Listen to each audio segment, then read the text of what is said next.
todas. Hoje nós vamos conversar nesse webinário sobre a plataforma digital do Poder Judiciário. Eu sei que muitos dos que estão assistindo devem ter bastante dúvidas, né? Já devem ter ouvido falar bastante. Nós temos hoje um número bastante elevado de inscritos para esse tipo de webinário com tópico tão específico e técnico, né? Ainda que porventura feito pelo próprio CNJ. Acho mais de 400 inscritos, segundo o nosso diretor de TI, o Tiago. E a ideia hoje é conversar a respeito da PDPJ, da Plataforma Digital do Poder Judiciário, de uma forma ampla e geral. A gente vai fazer um voo rasante em todos os temas, tópicos e questões que envolvem a PDPJ. Muitas dúvidas vão surgir, naturalmente. A gente vai tentar responder ao longo da conversa de hoje, no chat mesmo, a essas dúvidas, ou ao final, quem quiser, porventura, fazer alguma pergunta também, não tem problema nenhum, usa aquela ferramenta de levantar a mãozinha dentro do Webex, e a gente dá a voz para a pessoa fazer a pergunta e a gente responder. Mas hoje é apenas o primeiro de uma série de 4 webinários que nós planejamos para esse mês de setembro, todos relativos à plataforma digital do Poder Judiciário e com foco nas equipes técnicas dos tribunais. Naturalmente, servidores de áreas não voltadas à parte técnica e magistrados e magistradas estão plenamente habilitados a poder assistir sem problema nenhum, acompanhar e tal, mas o foco dessas 4 reuniões que nós vamos fazer nesse mês, sempre nas sextas-feiras deste mês de setembro, hoje a primeira, dia 3, a próxima dia 10, depois dia 17, depois dia 24, né, sempre nesse mesmo horário, às 2 da tarde das sextas-feiras, mas todos eles vão ser bem técnicos, né? Vai ser um foco, a ideia é justamente tentar, utilizando uma expressão que eu utilizei ontem, desmistificar um pouco o que é essa coisa chamada plataforma digital do Poder Judiciário. Então, eu vou compartilhar aqui minha tela.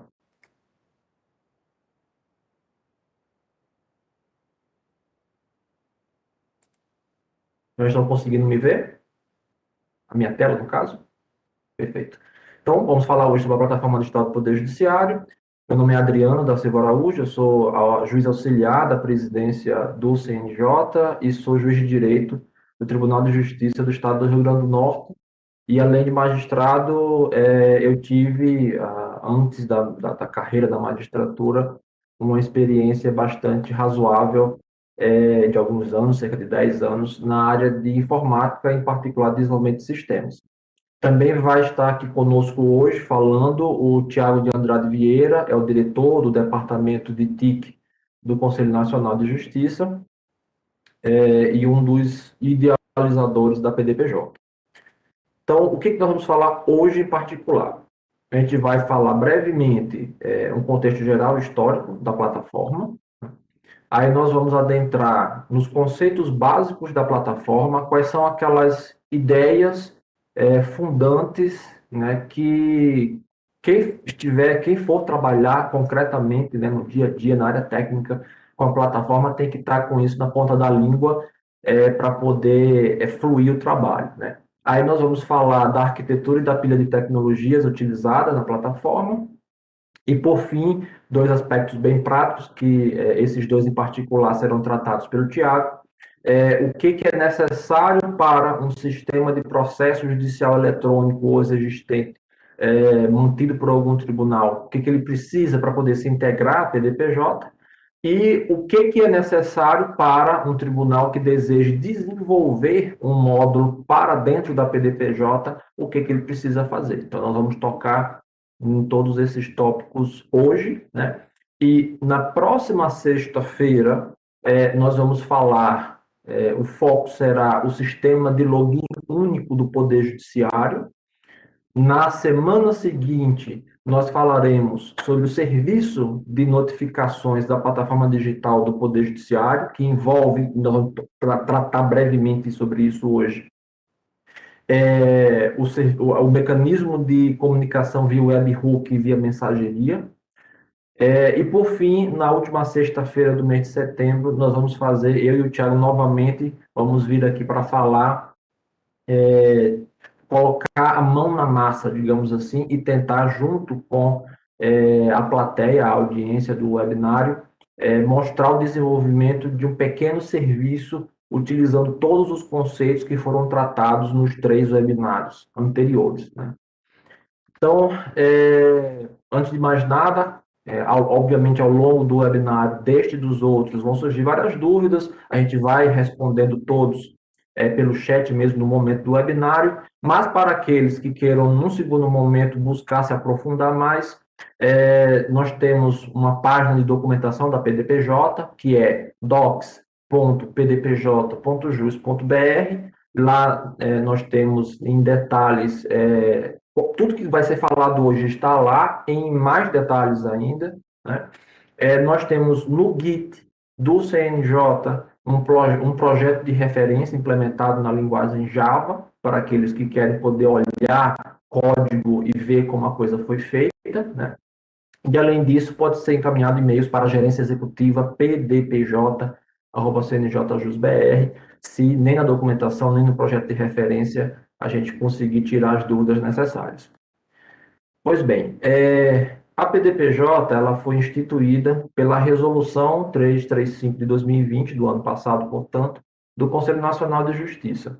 Eu acredito que boa parte da audiência, boa parte dos que estão nos assistindo hoje, deve lembrar que durante bastante tempo houve uma ênfase por parte do Conselho Nacional de Justiça na adoção por todos os tribunais brasileiros de um sistema único de processo judicial eletrônico, né? Que, apesar do termo bem genérico, processo judicial eletrônico, acabou se corporificando no sistema concreto PJE, que todos nós conhecemos, utilizado pela Justiça Eleitoral, pela Justiça do Trabalho, numa versão especializada, pela Justiça Federal, 3 dos 5 tribunais o utilizam, e por diversos tribunais de justiça dos estados.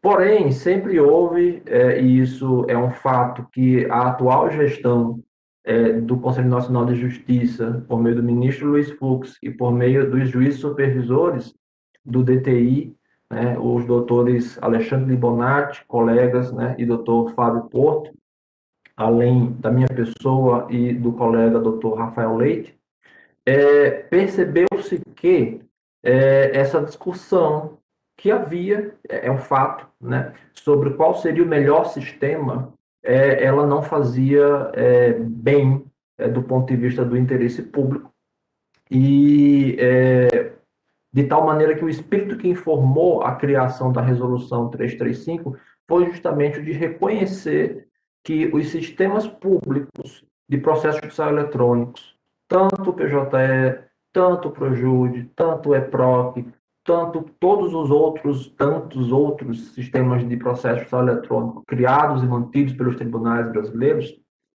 todos eles tinham o seu lugar, né?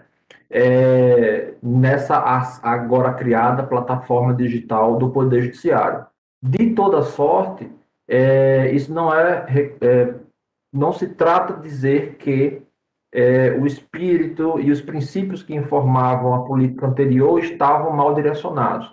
Pelo contrário, a ideia de que nós devemos sim buscar uma plataforma única, no sentido de um ambiente em que os tribunais possam compartilhar as suas soluções, possam, portanto, com isso, diminuir o retrabalho desnecessário no desenvolvimento de soluções de informática voltados ao processo judicial eletrônico, e com isso haver uma economia do dinheiro público que é despendido nesses esforços repetidos, né, por diversos tribunais.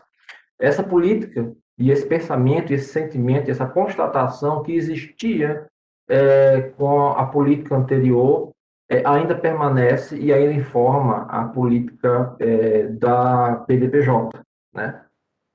Só que escolheu-se um caminho ligeiramente distinto. Então, todos os sistemas públicos de processos eletrônicos passam a ser reconhecidos pela Resolução 335, o PJE continua sendo o sistema prioritário de processo judicial eletrônico mantido pelo Conselho Nacional de Justiça, mas assim como o PJE, todos os demais sistemas passam a ser tratados como legados.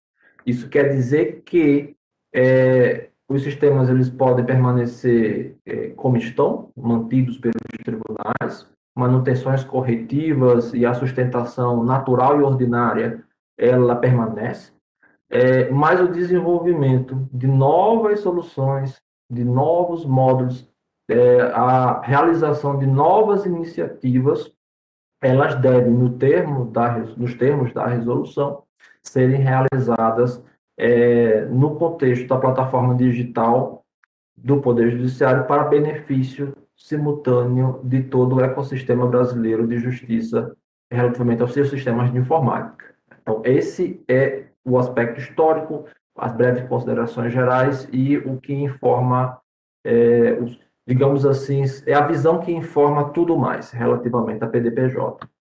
Pois bem, então, dito tudo isso, o que é, afinal, a PDPJ, a Plataforma Digital do Poder Judiciário?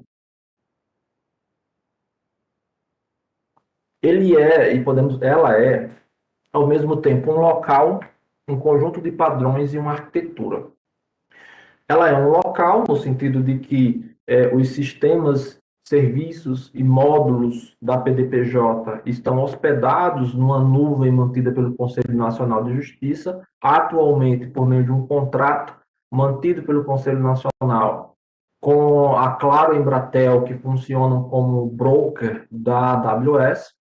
Mas a PDPJ não é só uma nuvem pura e simples, ela foi concebida também como um conjunto de padrões a serem seguidos no desenvolvimento das soluções a serem hospedadas e se integrarem com a PDPJ, né? E por causa disso foi desenhado uma arquitetura, né? Um conjunto de soluções tecnológicas para viabilizar o desenvolvimento e hospedagem dessas soluções e a comunicação entre esses serviços hospedados na PDPJ e os sistemas de processo judicial eletrônico mantidos e hospedados pelos próprios tribunais.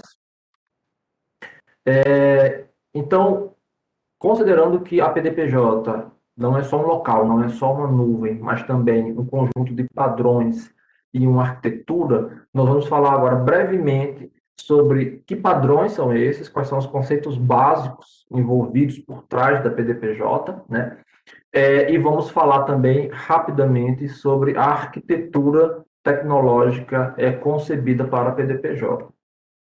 Então, conceitos básicos que as equipes técnicas vão se deparar ao trabalharem para a PDPJ, né? Primeiro, que é uma arquitetura voltada a microserviços, né? A ideia da PDPJ é que nós desenvolvamos, né, soluções, serviços na lógica dos microserviços, ou seja, aplicações com um escopo negocial bem definido, né, e com uma fronteira de comunicação com outros serviços também bem definida, sendo que essa comunicação ela se dá, grosso modo, por meio do consumo de APIs REST, né? Perdão, que são basicamente requisições de chamadas HTTP seguindo um certo padrão, um certo protocolo, né? A ideia da API REST, apenas um comentário breve, é tentar aplicar tanto quanto possível os padrões básicos do próprio protocolo HTTP como concebidos ainda no início da década de 90, né? Então, diferentemente, por exemplo, do protocolo do uso do SOAP, do Web Services via SOAP, em que você criava, né, encaminhava um arquivo XML por meio da requisição HTTP e o pacote, o envelope, contendo a mensagem XML, continha todas as informações necessárias, inclusive os aspectos semânticos daquela comunicação que estava sendo feita. Numa API REST, o significado, ou seja, a parte semântica do que está sendo, a operação que está ocorrendo, você retira dos próprios padrões do protocolo HTTP e do www, né? Ou seja, você quer criar um novo recurso num servidor, você encaminha uma requisição HTTP utilizando o verbo POST. Você quer fazer uma obtenção de uma informação que já existe, de um recurso que já existe, você faz uma requisição HTTP utilizando o verbo GET. E por aí vai. Em maiores detalhes a respeito dessa parte, vocês podem ler na documentação da PDPJ, como eu mencionei, né, docs.pdpj.jus.br. Lá tem uma breve digressão a respeito do que consiste, né, tecnicamente, uma API no modelo REST ou RESTful, né? E eu não vou me alongar muito mais com relação a isto. Além disso, os serviços da PDPJ utilizam filas de mensagens. Nós possuímos, o CNJ mantém um servidor RabbitMQ, que é uma solução open source de mensageria para o envio de comunicações assíncronas e o consumo dessas comunicações também de forma assíncrona. Mais à frente eu vou explicar, quando falarmos da arquitetura, como é que, principalmente, como é que os sistemas dos tribunais interagem ou não com essa questão da mensageria da PDPJ. E, além disso, nós concebemos um serviço de notificações que utiliza o padrão, né, de webhooks para a comunicação, de tal maneira que os sistemas das pontas, né, os sistemas externos à PDPJ, digamos assim, principalmente os sistemas de processo judicial eletrônico, eles podem, assim querendo, configurar endpoints de chamada, de callback, que serão chamados, serão executados, né, quando um determinado evento ocorrer na PDPJ e aquele webhook, que é o endpoint configurado pelo sistema da ponta, ele vai ser chamado pela PDPJ passando aquela mensagem. Isso vai ficar mais claro mais à frente, a gente vai falar um pouco mais sobre isso, sobre essa questão da API REST, dos serviços, do uso de fila de mensagens para o envio e consumo de mensagens assíncronas e o uso do webhook também como alternativa para o consumo de mensagens de eventos assíncronos. E nós vamos dedicar um webinário inteiro para focar nessa questão da mensageria e dos webhooks. Um outro aspecto fundamental da PDPJ é a autenticação via login único, via sistema de single sign-on.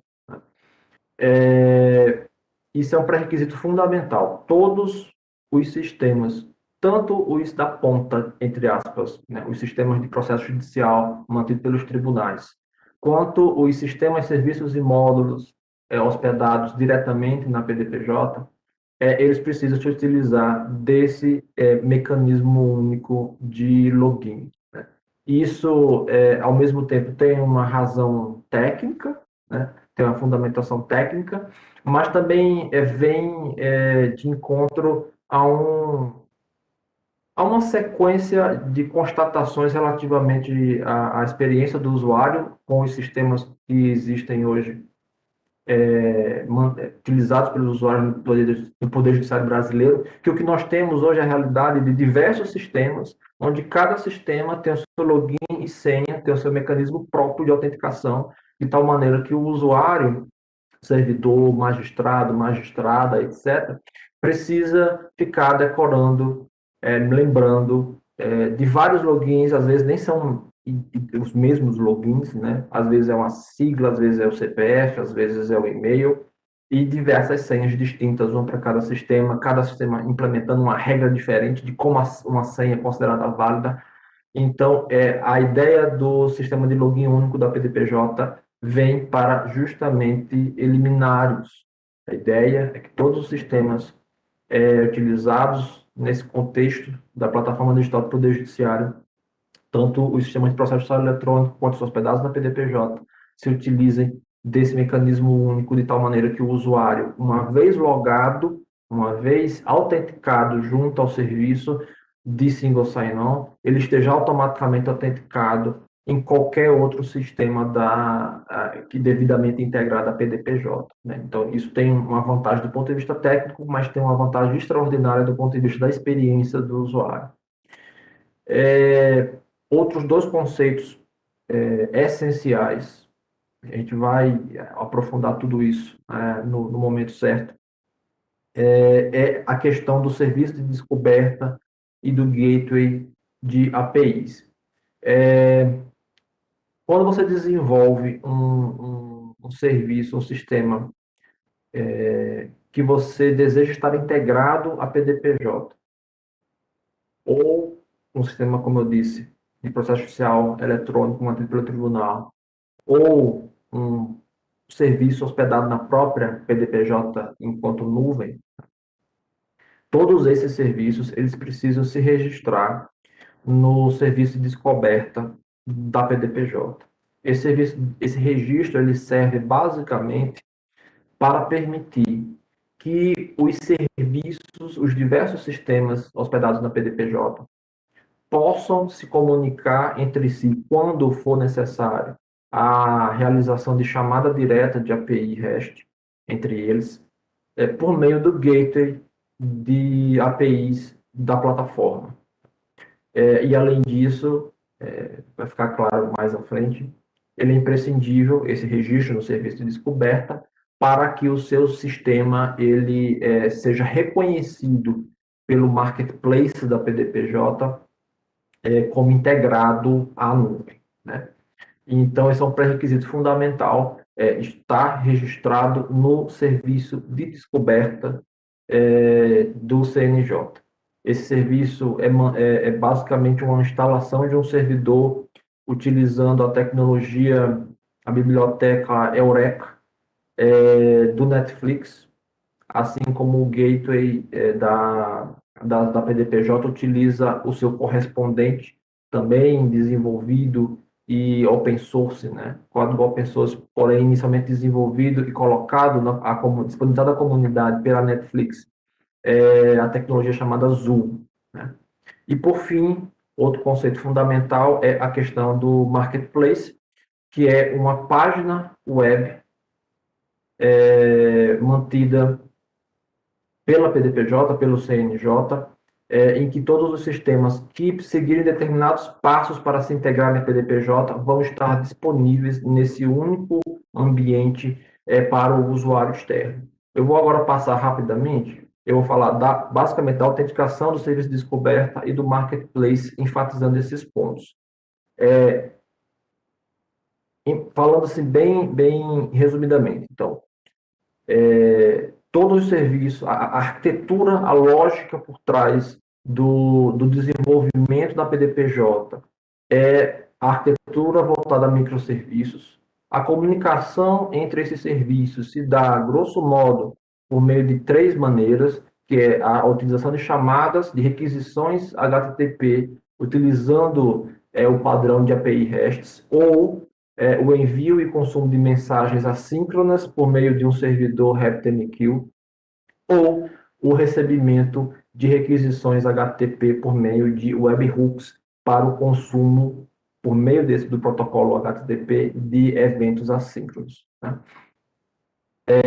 A autenticação via SSO, como eu mencionei, o CNJ ele mantém uma instalação de um servidor Keycloak, que é uma ferramenta open source, é uma ferramenta upstream de uma solução proprietária mantida pela Red Hat. Nós utilizamos, grosso modo, o protocolo OAuth2 no mecanismo de autenticação. Então, quando um usuário ele tenta acessar um serviço da PDPJ protegido pelo Keycloak, pelo SSO da PDPJ, aquela aplicação, né, ou front-end web, ou back-end daquela aplicação, ele vai no serviço, no servidor do Keycloak, para obter, verificar, né, por meio de troca de credenciais, utilizando aquele fluxo definido no protocolo do OAuth 2, para tentar autenticar aquele usuário e obter o que nós chamamos de Access Token, que é basicamente uma gigantesca string criptografada, né, em formato JWT, JSON Web Token, né, imagino que boa parte das equipes técnicas dos tribunais que estejam assistindo agora são familiarizados com esses conceitos, né? Então, há essa troca, digamos assim, essa dança entre o serviço que está protegido pela autenticação e o servidor de autenticação, em que o resultado final dessa dança é a obtenção pelo serviço, quer seja a tela, front-end web que o usuário está tentando se logar, quer seja um back-end que se está fazendo uma chamada direta de API, por exemplo. O resultado final dessa dança é o recebimento de um Access Token que representa a autenticação daquele usuário naquele serviço, né? Novamente, detalhes mais minúcias técnicas a respeito disso estão detalhados na documentação da PDPJ e, grosso modo, o importante é ter isso em mente, né? Que se trata de uma solução de um servidor Keycloak, mantido pelo CNJ, que utiliza o protocolo OAuth 2 para realizar a autenticação dos serviços.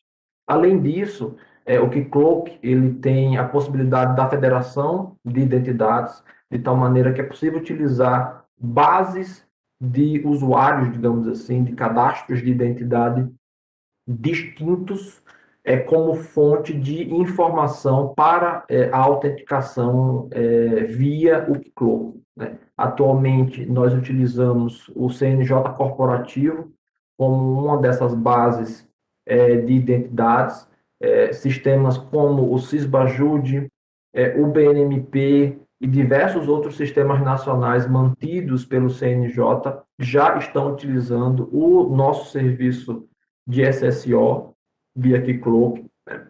E tem como base, como provedor de identidade, como Identity Provider, o CNJ corporativo. Está também no nosso roadmap para estar disponível no SSO para o usuário, né, a utilização da autenticação via GovBR e, no caso da advocacia, o serviço de autenticação da OAB, né? Então, quando nós finalizarmos as tratativas com a OAB e com os integrantes responsáveis pelo GovBR, haverá essa disponibilização no SSO do CNJ desses meios alternativos de login para que o usuário possa escolher e estar autenticado na ferramenta da PDPJ. Um aspecto importante é que todo e qualquer sistema, módulo ou serviço que esteja, que precise utilizar do serviço de autenticação do SSO, ele precisa possuir cadastrado nesse SSO um cliente correspondente, né?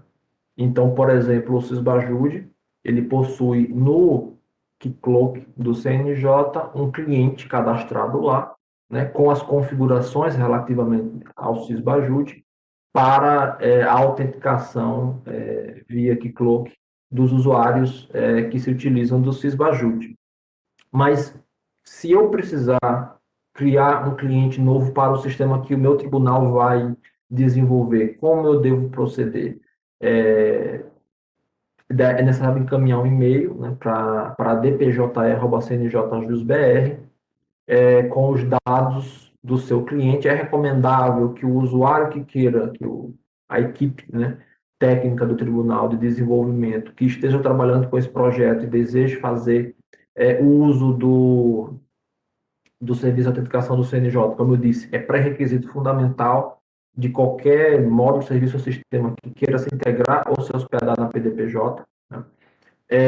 O interessante é que o usuário, o desenvolvedor, ele instale na sua máquina uma versão do Keycloak, cadastre o cliente localmente, faça os ajustes que ele entender por bem, É, obviamente, muito recomendável que ele estude minimamente como funciona o Keycloak, como funciona o protocolo ALF2, para, a partir daí, ele, na própria ferramenta do Keycloak, colocar na sua máquina mesmo, ou em um ambiente disponível no seu tribunal, ele faça a exportação daquele cliente que ele já configurou e encaminhe como anexo. É um arquivo, se não me falha a memória, é um arquivo JSON que é gerado pela exportação do Keycloak, e encaminhe como anexo para a dpjr@cnjjusbr, que aí nós aqui no CNJ tomamos os passos seguintes, fazemos o cadastro, a importação daquele cliente em ambiente de homologação e devolvemos ao tribunal, à equipe, né, de desenvolvimento, com os dados necessários para ele configurar o seu cliente na sua conta, no seu serviço.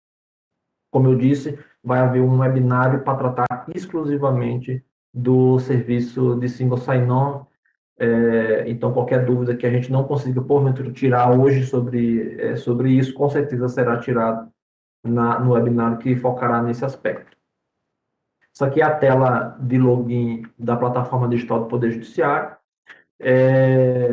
Provavelmente os usuários do BNMP, do Banco Nacional de Monitoramento de Prisões, já devem ter se habituado a utilizar essa tela, né? Recentemente, o BNMP foi integrado ao SSO da PDPJ e os usuários agora, quando tentam se logar no BNMP, veem essa tela de login. No Sysbajude é uma tela um pouco diferente, mas ela também será alterada para esta aqui, que é o tema padrão, né? O layout padrão do Single Sign-On do CNJ.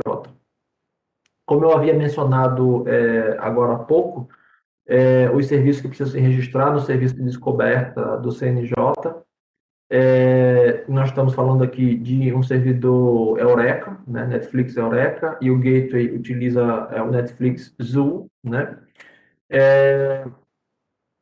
E a configuração dele é relativamente simples. Há exemplos de configuração para que o seu serviço se comunique, se registre automaticamente no Eureka, no servidor Eureka do CNJ.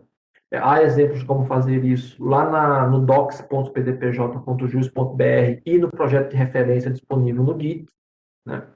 E como eu mencionei agora há pouco, mas só reiterando, quando um serviço ele se registra no servidor Eureka da PDPJ, a principal consequência disso, né, além de passar a ficar disponível para a descoberta por outros serviços da PDPJ, é a possibilidade de se acessar ao back-end daquele serviço que se registrou no servidor Eureka por meio do gateway da PDPJ. Então, se porventura a sua equipe, né, do seu tribunal está desenvolvendo um serviço que não possuirá front-end, ele não possuirá uma URL própria, né, específica para aquela aplicação, e ela é apenas um serviço, é apenas um back-end, né, expondo uma fachada de API REST, por exemplo. Então, para esse serviço, é ainda mais interessante, porque com o registro no servidor Eureka, automaticamente você consegue acessar aquele back-end por meio da URL do gateway. Aqui eu estou mostrando o gateway, a URL de homologação do gateway do CNJ. Então, URL do gateway barra o nome do serviço barra o path da sua API, né? Então, isso permite uma abstração bem interessante e a desnecessidade de registros de URLs específicas para cada aplicação. Marketplace. Um aspecto muito interessante da questão que eu acabei de mencionar do serviço Discovery e de Gateway, como eu disse, são registrar-se no serviço de descoberta da PDPJ e, por via de consequência, estar disponível, pelo menos o back-end, via chamada do gateway da API da PDPJ, são pré-requisitos para todos os serviços e sistemas e módulos, né, que se integram ou se hospedam na PDPJ, mas ainda, se você quer que a sua aplicação ela esteja disponível, além disso, além de estar na PDPJ, né, disponível para os outros serviços se comunicarem, você quer que ele esteja disponível na interface web da Marketplace da PDPJ, para utilização dos usuários, ao se registrar no servidor Eureka, você deve informar dois metadados.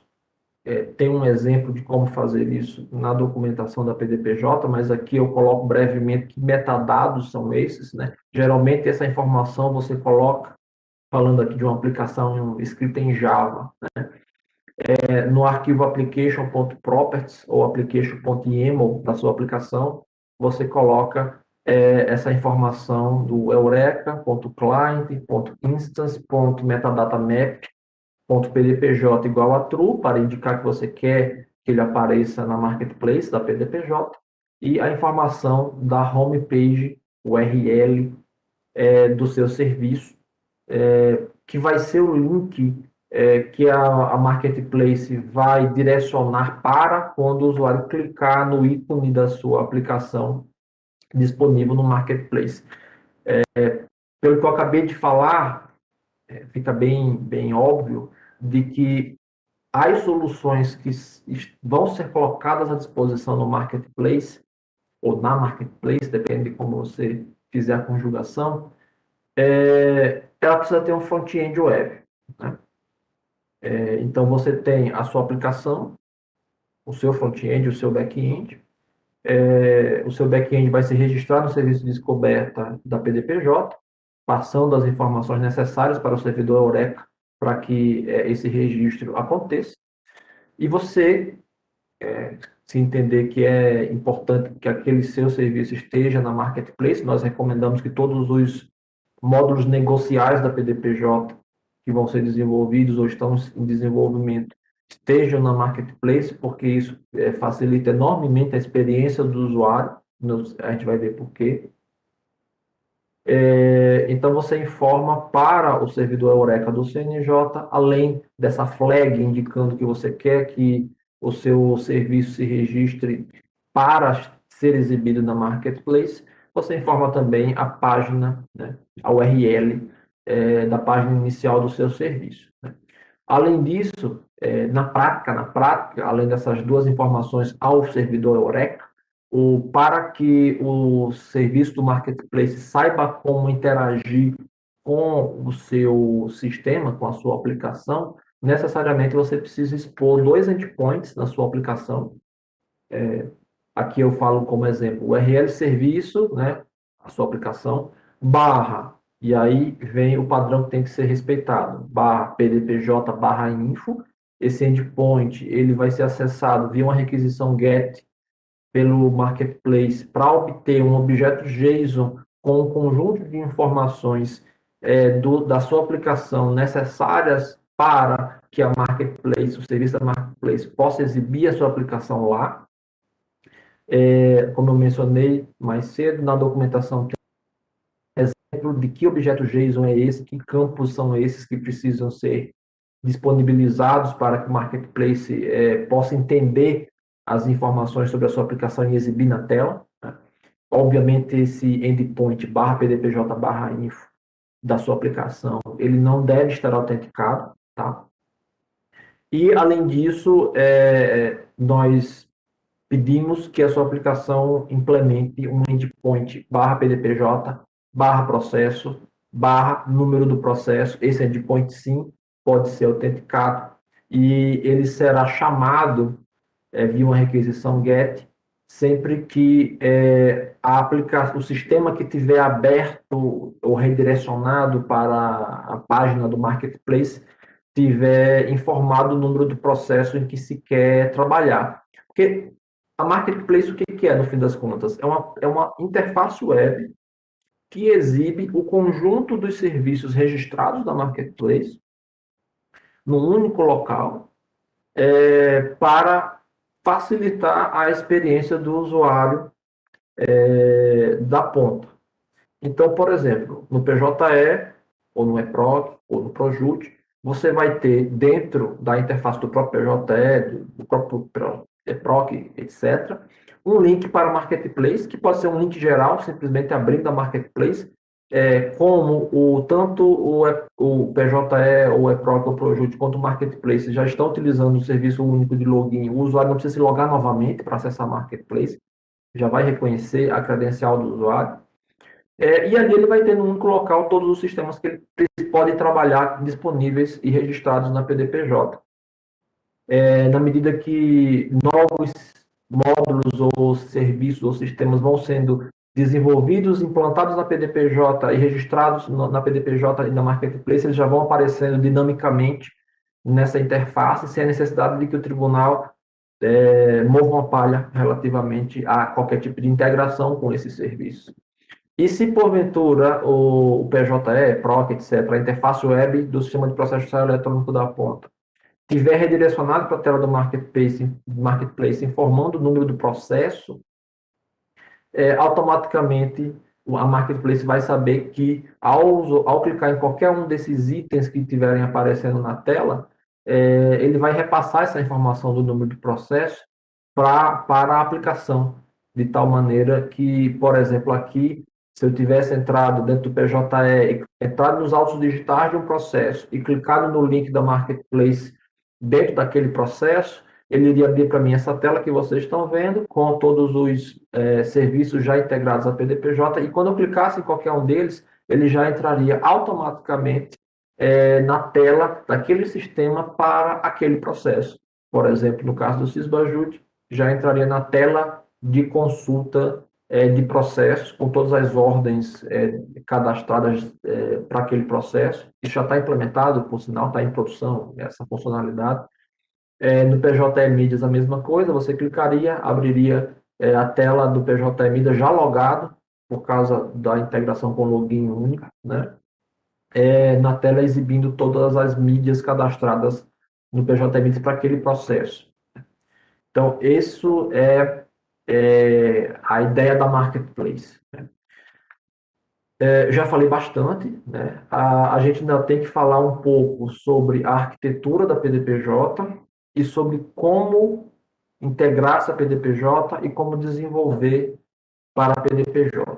Eu vou falar um pouco agora sobre outros aspectos da arquitetura da PDPJ e depois eu passo a palavra para o Tiago para ele explicar os requisitos para o desenvolvimento para a PDPJ e para que um tribunal que queira que o seu sistema se integre à PDPJ, o que é necessário para fazer.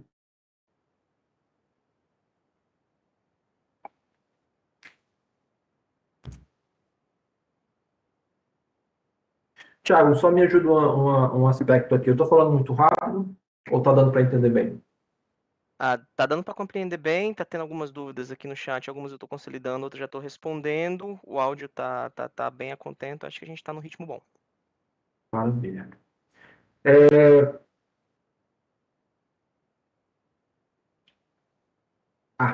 Tem um slide aqui que eu havia me esquecido, mas não tem problema. Como eu havia mencionado um pouco aqui nos conceitos básicos, né, nós temos a questão, como eu mencionei, da arquitetura voltada para o serviço, da comunicação via API, mensageria webhooks, a questão da autenticação única via SSO, a questão do registro no serviço de descoberta, o gateway de APIs e, por via de consequência, do marketplace. E um tópico extremamente importante é a questão do serviço de notificações da PDPJ, né, que é baseado na troca de mensagens assíncronas por meio do servidor RabbitMQ mantido na PDPJ. Para os que, porventura, não tenham ainda lidado muito com esse assunto, o que acontece? Usualmente, quando você quer fazer uma chamada ao back-end de uma aplicação, hoje em dia o padrão mais comum é que essa aplicação exponha uma fachada API REST, né, para que você possa fazer uma requisição HTTP, receber uma resposta e de forma síncrona, né, fazer o tratamento dessa resposta. Em alguns cenários, essa comunicação síncrona, em que você faz a aquisição, espera a resposta do servidor e processa a resposta, não atende à necessidade negocial ou técnica daquela aplicação para um caso específico. Em alguns cenários, você deseja, né, que a comunicação se dê de forma síncrona, ou você não sabe de antemão, e não tem como saber de antemão, quem vai precisar daquela informação que você está gerando naquele momento. Então, para isso servem as filas de mensagem ou os serviços de mensageria. Existem diversos protocolos, diversas tecnologias, diversas ferramentas que podem ser utilizadas para você implementar um serviço de mensageria. No caso específico da PDPJ, o CNJ adotou a solução open source do RabbitMQ, que implementa um protocolo específico de mensageria, né? A ideia é que as mensagens encaminhadas ao RabbitMQ da PDPJ tenham a característica de serem persistentes, ou seja, elas são salvas na base de dados, entre aspas, do servidor RabbitMQ, e são tratados pelo próprio servidor, encaminhados para os servidores, as aplicações dos clientes que porventura queiram consumir essas mensagens. Qual é o funcionamento básico? A sua aplicação, nessas situações em que você ou não sabe de antemão quem vai utilizar aquela informação, ou você quer que a comunicação se dê de forma síncrona, a sua aplicação lança uma mensagem para o servidor RabbitMQ, independentemente da fila. A aplicação não precisa saber qual é a fila que vai consumir aquela mensagem, ele só manda uma mensagem.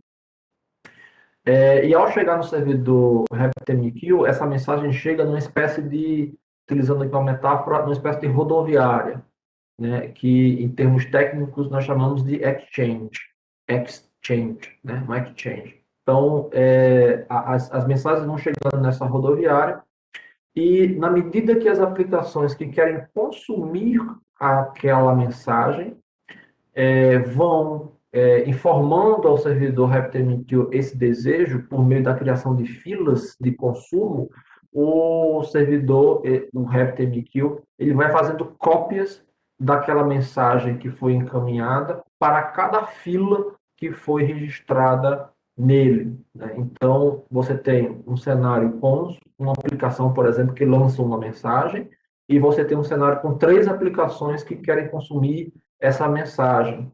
Então, essas 3 aplicações, cada uma registra uma fila de consumo, que é registrada no servidor RabbitMQ, e o servidor sabe que ele tem que pegar essa mensagem que acabou de chegar, olha para as filas existentes que contém os filtros que batem com as configurações, os metadados daquela mensagem, e faz uma cópia e encaminha para cada uma dessas filas, né?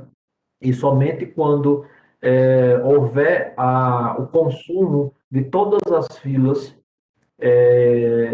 que pediram uma cópia daquela mensagem, é que aquela mensagem efetivamente é descartada do servidor. Até lá, ela permanece de forma persistente, né?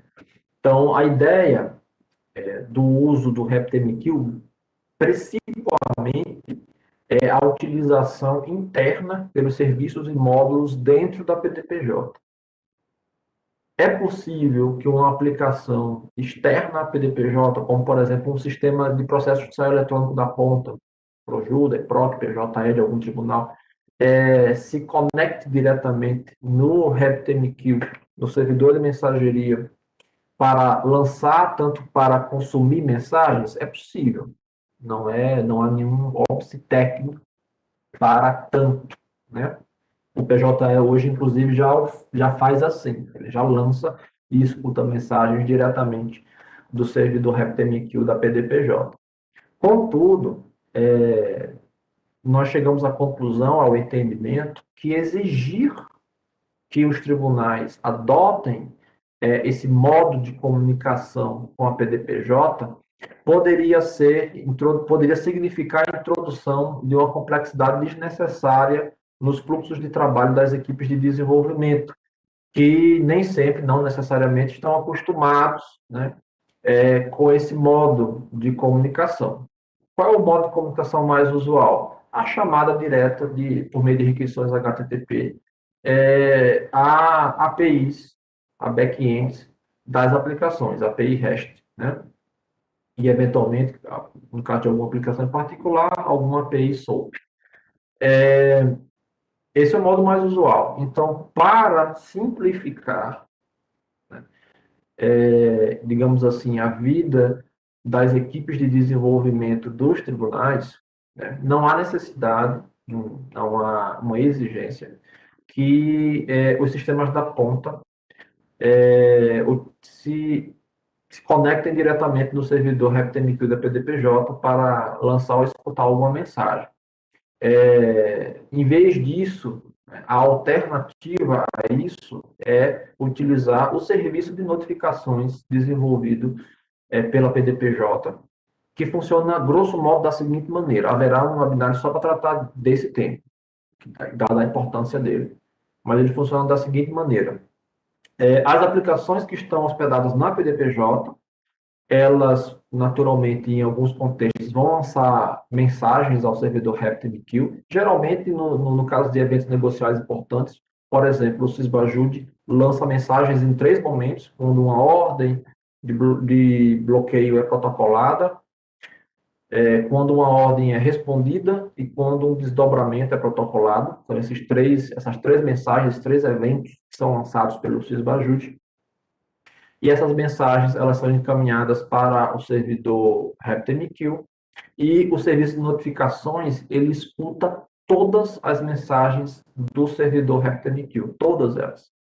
E o que ele faz é interfacear digamos assim, esconder, né, a questão da mensageria para o mundo externo da PDPJ. Então, um PJE, um PROC da vida, um PROJUD da vida, um TEMES, um DCP, queira receber assincronamente a comunicação, a notificação de que um determinado evento aconteceu, ele pode registrar um webhook no serviço de notificação, ou seja, um endpoint próprio, né, para receber essa comunicação assíncrona.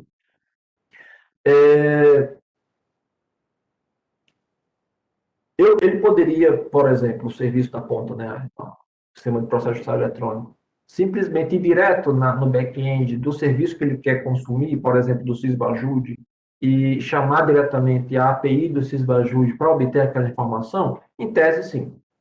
Mas aí ele precisaria se valer do mecanismo de polling, ou seja, de ficar fazendo requisições de tanto em tanto tempo, segundos, minutos, horas, enfim, para ficar tentando descobrir se uma mudança aconteceu. Essa ordem foi respondida, essa ordem foi respondida, essa ordem foi respondida, essa ordem foi respondida. E isso, naturalmente, cria um estresse desnecessário nos serviços negociais da PDPJ, que vão ter que ficar respondendo requisições vindas de todo o Brasil, que estão ali apenas para tentar saber se um evento aconteceu, se alguma coisa mudou, né?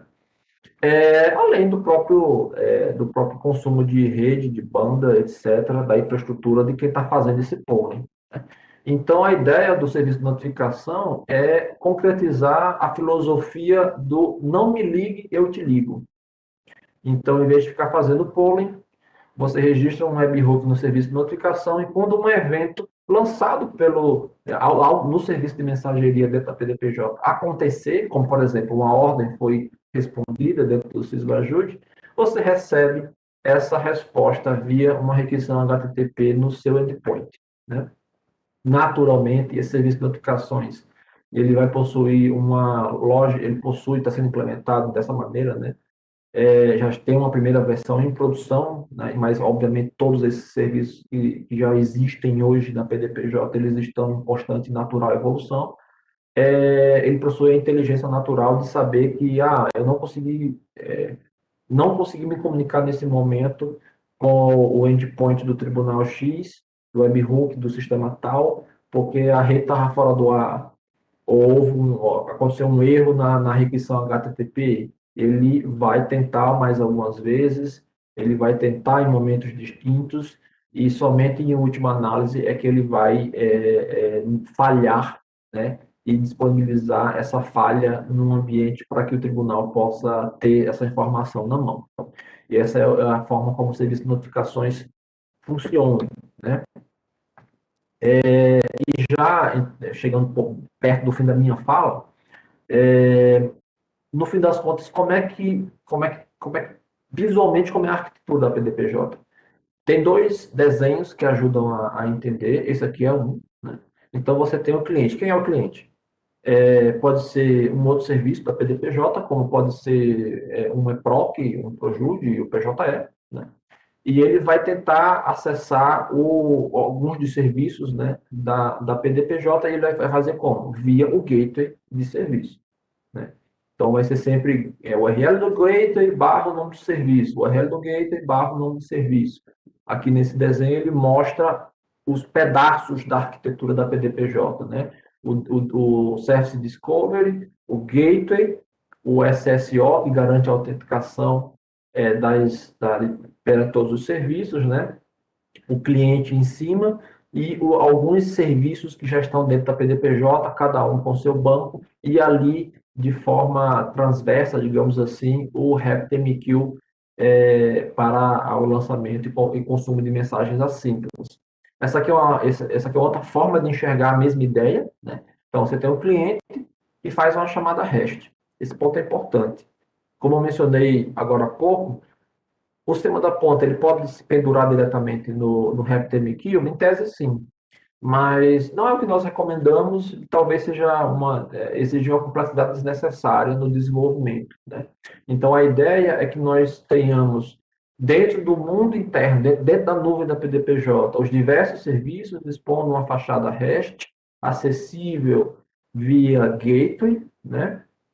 Todos esses serviços se registrando no Eureka, e é por isso que via Gateway você consegue chegar neles, né, nos serviços, e eventualmente esses serviços lançam mensagens ao RabbitMQ, que por sua vez o serviço de notificações pode eventualmente responder também via requisição REST para o sistema da ponta, né? Isso aqui é um exemplo da pilha de tecnologias de um típico microserviço desenvolvido para a PDPJ, né? Nenhuma dessas tecnologias são obrigatórias, mas elas são recomendadas, considerando que são as tecnologias de maior domínio pelas equipes técnicas do Conselho Nacional de Justiça e, portanto, a adoção dessa pilha de tecnologias facilitará na hora da mentoria técnica, na hora da sustentação, do suporte, e quando eventualmente aquele serviço vier a ser sustentado diretamente pelo CNJ. Eu posso desenvolver uma aplicação em Python, posso desenvolver uma aplicação em PHP? Em tese, sim, mas é necessário um bom motivo técnico, no caso concreto, justificado perante o conselho, para que a gente possa seguir por esse caminho. O ideal é que as equipes técnicas desenvolvam o back-end dos seus serviços em Java, utilizando o pacote, né, de bibliotecas do framework Spring, né, como desenhado aqui nesse gráfico que está sendo exibido agora. Eu não vou entrar em detalhes, isso aqui depois vai ficar à disposição de todos, né? E isso aqui também está ipsiliteris na documentação da PDPJ para acesso público, para quem quiser entrar em detalhes. Bem, Tiago, eu acho que eu vou encerrar minha fala por aqui, eu já falei bastante, né? E eu vou passar agora para ti, para que você possa falar um pouco sobre como se integrar a PDPJ, né? E como desenvolver para a PDPJ, que eu acredito que são as duas perguntas que naturalmente as equipes possuem, né? Eu vou descompartilhar minha tela para que você possa compartilhar a sua e assim eu possa acessar o chat mais facilmente, tá bom? Bem, boa tarde a todas, boa tarde a todos. Primeiro, me ouvem bem? O áudio tá bom, não tô, Adriano? Tá, sim, eu estou lhe escutando bem. Ok, eu peço só alguns segundos para eu também abrir a apresentação aqui, de forma que a gente possa continuar.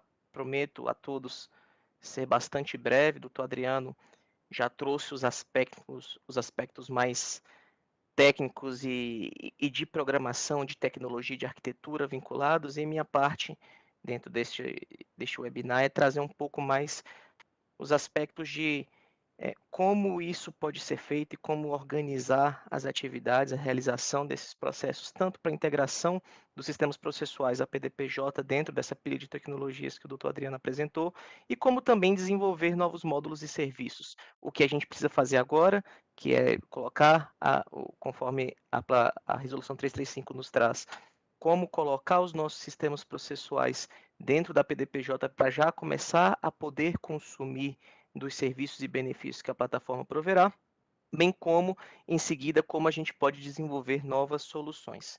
Peço para vocês somente um minuto rápido, para que eu possa compartilhar minha tela. Compartilhar.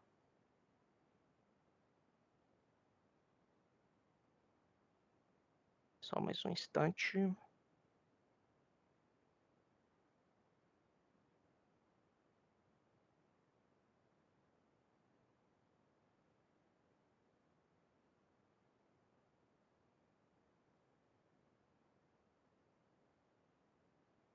Adriano, pode me confirmar se já conseguem ver a apresentação? Consigo ver sim. Estou vendo. Perfeito. Então, o primeiro passo, como eu já tinha indicado agora anteriormente, o primeiro passo que a gente precisa pensar enquanto área técnica dos tribunais é como tornar os nossos sistemas processuais integrados, adaptados e acoplados aos serviços, ao que a gente chama de backbone, a serviços estruturantes que nos tornam totalmente incluídos neste barramento que é a PDPJ enquanto estrutura, não enquanto serviços providos. Então, é muito importante que a gente, ao pensar na PDPJ, que a gente precisa pegar os nossos sistemas processuais e fazer algumas adaptações, seja no PJE, seja no PJJT, seja no EPROC, seja no PROJUDE, nas plataformas de sistemas processuais que cada um de nós trabalha no nosso contexto diário. Doutor Adriano já passou por esses pontos e aqui eu vou só pincelar, até porque maiores detalhes vão ter webinários próprios para falar tecnicamente sobre cada um desses aspectos, e a gente tem feito um trabalho. É importante ressaltar, antes mesmo de dizer como que um tribunal se integra à plataforma digital, como que o sistema processual de um tribunal é considerado integrado à plataforma, é preciso entender que o CNJ, diferentemente de outros momentos, de outras políticas, o CNJ vai ter uma ação mais proativa e mais efetiva no acompanhamento dessas atividades do que em determinadas políticas anteriores. E o que eu quero dizer com isso? Foi firmado recentemente, neste ano, início deste ano, um acordo de cooperação técnica entre o CNJ e o Programa das Nações Unidas para o Desenvolvimento, o PNUD, vinculado à ONU, para poder fazer a alavancagem da plataforma digital e do Programa Justiça 4.0 como um todo. O Programa Justiça 4.0 não vem ao nosso caso especificamente, mas a plataforma digital do Poder Judiciário, todo o processo de entender como funciona, planejar os passos de integração do sistema processual do tribunal à plataforma digital e o acompanhamento da execução dessas atividades e capacitação das equipes para que elas tenham capacidade de assim fazê-lo, serão acompanhadas por equipes específicas do PNUD. Então, alguns dos tribunais, possivelmente, que estejam participando deste webinar, já receberam visitas das equipes técnicas que têm acompanhado o projeto que a gente tem chamado de diagnóstico e disseminação da plataforma digital, por meio dessa parceria com o PNUD, para que a gente possa ter uma noção da realidade do tribunal,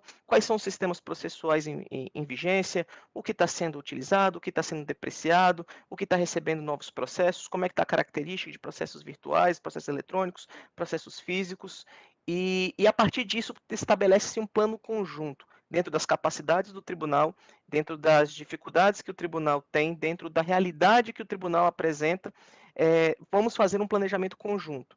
Entendendo-se que para integrar a PDPJ, o tribunal precisa trabalhar tecnicamente no seu sistema processual em três principais aspectos. Número 1, integração à plataforma única de autenticação, o nosso single sign-on, o nosso SSO. Por que que isso é importante? Porque hoje nós, enquanto equipes que prestamos suporte aos nossos usuários nos tribunais, já estamos sofrendo com algumas dificuldades dessa miscelânea de formato de autenticação.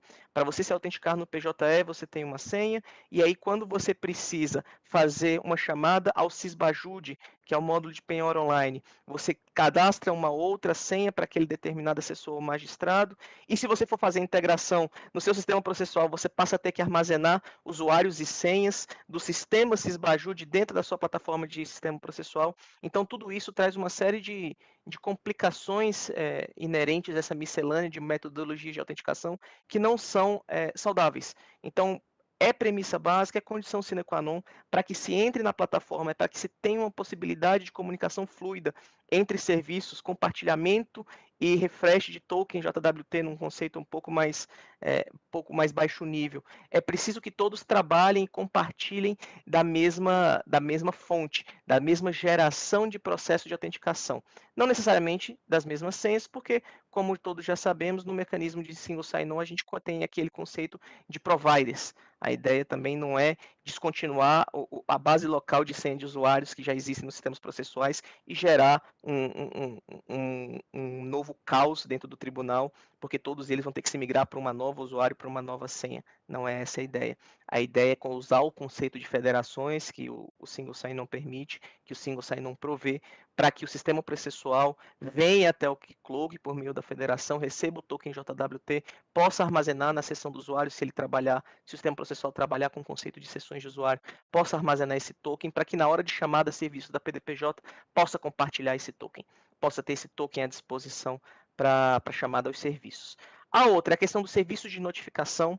A gente percebe, e isso é notório, que a cada novo serviço que a gente faz, Sysbajude, PJ Mídias, BNMP, tem um grande esforço do tribunal no sentido de fazer integração para poder enviar dados para esse determinado serviço, esperar a resposta desse serviço chegar e buscar, ficar polando esse serviço para receber a resposta e processar, para salvar numa tabela do banco do sistema processual, para gerar uma certidão automatizada, para notificar o servidor, o assessor, o magistrado por meio de um alerta, para finalidade específica daquele determinado serviço no âmbito e no aspecto de uso de cada um dos usuários internos do Poder Judiciário e também de todos que fazem parte do ecossistema de justiça. Então, nesse aspecto, é muito importante que a gente crie alguns mecanismos de integração com o serviço de notificação. E eu não vou também ser longo em relação ao serviço de notificações, porque teremos um webinar dentro do programa específico para falar sobre ele, mas a ideia é já prover capacidade nos sistemas processuais para que possa receber automaticamente em forma de documento puro, em forma de documento, em forma de alerta ou em forma de metadados negociais puro, já possa receber por meio de APIs disponibilizadas pelo serviço processual, de forma central, já começar a receber algumas informações. E o que eu quero dizer com isso? O tribunal que se integrar ao serviço de notificações poderá automaticamente, toda vez que chegar uma resposta do Sysbajude em relação a uma ordem de bloqueio, uma ordem de penhora online, automaticamente, ao ser rodado o job, que é rodado de madrugada no sistema Sysbajude, ao finalizar o processo, a rotina batch, aquele job que processa determinada ordem, ao receber o resultado para um determinado processo judicial, automaticamente pela mensageria e notificação já pode ser juntada uma certidão automaticamente no sistema processual de destino, no processo em questão vinculado àquela determinada ordem, sem a necessidade de programação de mais nenhuma linha de código por parte do tribunal. Ele conseguiu se integrar-se ao mecanismo de notificações do tipo documentos, e a gente tem 3 tipos básicos, o tipo puro, o tipo alertas e o tipo documento para notificações, e aí peço que guardem maiores detalhamentos para o momento das dúvidas ou para o próprio webinar das notificações, será possível que automaticamente, a partir do que um novo serviço entre em produção, e a gente tem vários em andamento, a gente tem integração com o sistema previdenciário, a gente tem pensado em módulo de RPVI precatório, módulo de precedência, tem uma série de módulos que também podem retroalimentar o sistema processual, e só de botar o sistema em produção, integrando-se e o sistema processual estando integrado ao serviço de notificações, as respostas desses serviços podem voltar automaticamente ao sistema processual sem a necessidade de desenvolvimento de uma nova integração. É tentar implementar o conceito do plug and play e, por fim, integrar-se aos serviços estruturantes. O que são os serviços estruturantes? Os serviços estruturantes nada mais são do que serviços de suporte para que o sistema processual possa alimentar informações e possa prover algumas informações base, de forma que os módulos negociais não precisem ficar voltando ao sistema processual para buscar dado. Exemplo básico, exemplo mais simples disso. Um dos serviços estruturantes, e aqui eu não vou ser extensivo em relação a todos eles, até para a gente ter mais tempo para tirar dúvidas, o exemplo mais simples é o serviço de cabeçalho processual. Se eu consigo integrar minha plataforma processual para alimentar um serviço que provê metadados de cabeçalho processual, o meu módulo negocial do Sysbajude não precisa mais na API pedir nenhuma informação de processo que não seja o próprio número. Hoje, nas nossas APIs, nos serviços de integração que a gente faz, a gente que faz integração com diário eletrônico, a gente faz integração com outros serviços externos do nosso próprio tribunal, toda vez que tem que ter uma integração entre o sistema processual e esse módulo específico, a gente precisa passar sempre um pacotinho de informações. Geralmente, processo, a classe, o rol de assuntos, as partes, às vezes o valor da causa, uma lista, às vezes pequena e às vezes maior, de informações relacionadas àquele processo, para que o serviço na ponta, o DJE, o módulo de custas, o módulo do que quer que seja na ponta, possa receber essa informação e trabalhar e prover uma resposta. Com os serviços estruturantes disponíveis, você passa a simplificar muito esse processo de envio e tratamento de dados. Você tem uma fonte, que são esses serviços estruturantes, e eu passo a comunicar um rol muito menor de dados. Eu posso pedir ao Sysbajude que protocole uma ordem para aquele determinado processo de número tal, para aquele determinado CPF. E o próprio Sysbajude pode buscar maiores detalhes do processo no serviço estruturante de cabeçalho processual e no serviço de pessoas e endereços para buscar detalhes daquele determinado CPF. Então, a ideia é criar um toolkit para os módulos que vão ser desenvolvidos posteriormente, de forma que eles possam ter enriquecimento de dados de forma mais simplificada, sem ficar dependendo de fazer retorno e ter que criar APIs nos sistemas processuais para devolver essas informações para os módulos negociais. E aí finaliza-se a parte de integração do sistema processual PDPJ, vamos fazer um acompanhamento, temos a equipe do PNUD que vai diagnosticar e preparar planos de ação com cada um dos tribunais para executar essas atividades técnicas por mim ditas, e aí a gente passa para uma próxima fase. Agora que a gente tem um barramento de serviços e a gente tem os sistemas processuais acoplados a esse barramento, como é que eu desenvolvo novas coisas? E aqui eu vou passar bem en passant, porque aqui estou falando um pouco mais de critérios de gestão, mas é só para demonstrar que a gente já tem todo um processo organizado e preparado para iniciar esses novos projetos. Primeiro, organizar. No começo, nas gestões anteriores, em que a gente trabalhava um pouco mais de módulos para o PJE e não para a PDPJ, a gente trabalhava muito em acordos realizados, às vezes de forma informal, por necessidade dos próprios tribunais, e o acompanhamento disso se dava de uma forma mais informal. Agora a gente trouxe um pouquinho de estabilidade, um pouco mais de organização a isso, e estamos criando alguns critérios. Quais são eles? Para todo módulo novo da PDPJ que for criado para ser hospedado na PDPJ, será feito um acordo de cooperação técnica. Ela tem que ser ponto a ponto? Tem que ser CNJ e um tribunal? Não. A gente pode ter casos de desenvolvimento de módulos para PDPJ com 3, 4, 5 tribunais. A gente está desenvolvendo um em parceria com o TJ de Minas, que é para depósito judicial, cujo acordo de cooperação que será assinado terá a composição, se não me engano, de 5 ou 6 tribunais, mais o CNJ. Estamos formalizando para que tenhamos planos de trabalho, para que possamos acompanhar por meio de um instrumento efetivo. Estamos provendo as ferramentas, ferramentas não só de desenvolvimento, as pilhas tecnológicas, mas ferramentas de suporte ao desenvolvimento, e aí, notadamente, Git para armazenamento de código, o Gira para gestão de demandas, e aqui não está no slide, mas também o Rocket Chat para colaboração, para collab, para chat, para criação de grupos, criação de equipes, a parte de colaboração que é inerente a um processo de desenvolvimento, principalmente dentro da metodologia ágil. E aí a gente tem algumas regrinhas de linguagem de programação e alguns facilitadores de deploy e acesso a logs, que eu vou falar em seguida também en passant. Sobre a assinatura dos ACTs, eu já disse anteriormente, a gente precisa estabelecer um processo um pouco mais formal para que a gente tenha os mecanismos de acompanhamento em relação a cada um dos projetos, onde o CNJ passa a ser muito mais orquestrador e os tribunais passam a ser essa força motriz de desenvolvimento, e alguns papéis precisam ser definidos. Aqui vocês vão entender e vão perceber claramente a vocação da PDPJ na nível de desenvolvimento para a utilização de metodologias ágeis. Então, no processo de assinatura e estabelecimento do plano de trabalho, alguns papéis serão definidos, notadamente, PO, quem vão ser aqueles patrocinadores, os usuários master, aqueles que vão trazer o assunto à baila, que vão trazer o assunto à priorização. A equipe de desenvolvimento do projeto, e aí estamos falando em analistas de desenvolvimento front-end, back-end, full stack, analista de teste, analista de QA, todas aquelas disciplinas que hoje estão muito bem estabelecidas no processo de desenvolvimento de software. Um Scrum Master, para que a metodologia ocorra a contento, é preciso que a gente acompanhe a metodologia, já que vamos trabalhar com ela, então precisa-se que tenha o papel definido para uma boa execução dentro da metodologia Scrum, dentro do Ágil, né? Um gerente de projeto, em alguns casos, nos projetos prioritários, definidos como estratégicos para o CNJ, nós vamos colocar alguns gerentes de projeto nosso para auxiliar no processo de retirada de impedimentos, aceleração,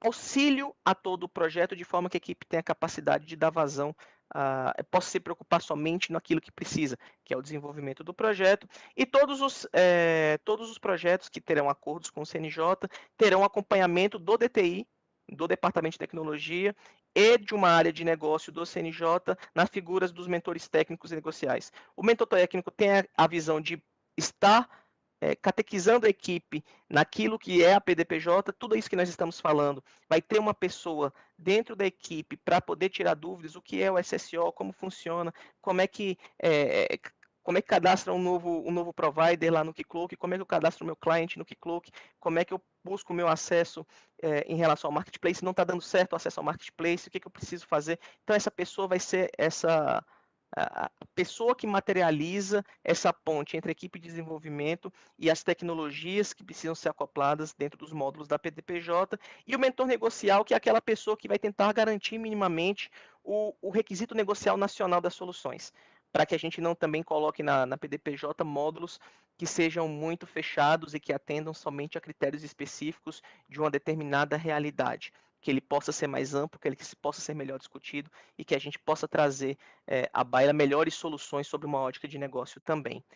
Sobre as ferramentas de suporte ao desenvolvimento, a gente vai ter um e-mail à disposição para que as equipes possam fazer as solicitações dos acessos. O mentor técnico vai ser responsável por auxiliar nesse processo de criação do projeto no Gira, de criação dos grupos no Rocket Chat, de criação do repositório dentro do Git, criação dos acessos, estabelecimento do início do trabalho e dos acessos por parte de todas as equipes de desenvolvimento, para garantir que a equipe tenha capacidade de execução. Linguagem de programação, aqui é um tema polêmico, tem uma das perguntas que foi realizada até pelo Márcio José da Silva sobre outras linguagens de programação. O doutor Adriano já trouxe sobre isso e eu preciso repisar algumas coisas de forma mais pontual. Estamos definindo como um padrão, como uma regra geral, a utilização do Java com Spring Boot para ferramentas de back-end. Todos os serviços da PDPJ negociais, a grosso modo, poderão ser desenvolvidos, a não ser em casos muito específicos, por meio de ferramentas REST, back-ends REST, uma regrinha de MVC em grande parte das vezes, e um front-end que acesse esse back-end quando necessário, aqueles serviços que precisem de um front-end para interação entre o usuário e o serviço. Para o back-end, Java com Spring Boot, temos um projeto no Git de referência que consta da documentação e também tem nesse PowerPoint, que pode ser utilizado e que já tem todas essas questões. Esse módulo back-end já tem as configurações necessárias para você se integrar ao SSO, já tem as configurações necessárias para você se integrar ao RabbitMQ, já provê uma API REST de exemplo para que você possa, a partir do famoso copy-paste, construir a sua API a partir de uma referência estabelecida, já possui um data source padrão para Postgres, para você começar a trabalhar em cima do JPA. Então ele já traz um arcabouço mínimo com as fronteiras já pré-configuradas para acesso àquilo que é estruturante da PDPJ e aquilo que eu preciso desenvolver como meu módulo negocial. E para o front-end, aqui também é um assunto polêmico, isso por questão de padronização. A gente tem trabalhado desde a última gestão com o Wikit, que é um conjunto, um toolkit de ferramentas baseadas no Angular e no Angular Material como design, para que a gente tenha um padrão de front-end, e é muito importante que a gente estabeleça isso como regramento, para que a PDPJ não se torne numa coxa de retalhos sobre a perspectiva do usuário, não se torne um Frankenstein, onde você sai de uma perspectiva e vai para outra e você tem uma visão, uma navegabilidade, um processo de utilização do serviço de uma forma totalmente distinta. Então a gente tem esse padrão. E aí a pergunta básica é sempre essa: nossa, mas eu não trabalho com Java no meu tribunal. Eu não trabalho com Angular, eu gosto de Vue, eu gosto de React. Aqui no meu tribunal a praxe é PHP, a praxe não é Java. Vai ter projetos que eu preciso, porque eu vou trabalhar com Data Analytics, o meu projeto é feito em Python. É possível eu trabalhar com isso? No bojo do acordo de cooperação técnica para o desenvolvimento do módulo e da elaboração do plano de trabalho, essas questões serão enfrentadas e serão estabelecidas. É possível outras linguagens de programação? Sim, é possível. Mas por que elas não são liberadas como regra? Por que elas precisam ser tratadas pontualmente? Por conta do próximo aspecto que a gente vai falar em seguida, que é a questão da sustentação. Esse é um ponto que é bastante preocupante e que precisamos estar sempre atentos no que tange a sustentabilidade da PDPJ dos seus serviços como um todo. Algumas coisas nós já estamos pensando para que essas equipes tenham capacidade de dar agilidade não só ao desenvolvimento, mas à publicação desses serviços. Dentro do projeto de referência já existe, e ela o projeto de referência, embora ele seja desenvolvido em Java, essa parte de deploy automático, a gente usa serviços em nuvem, a gente usa o GitLab como ferramenta de repositório de código. Então nós estamos nos provendo e nos aproveitando dessas capacidades para trazer também automações no processo de deploy.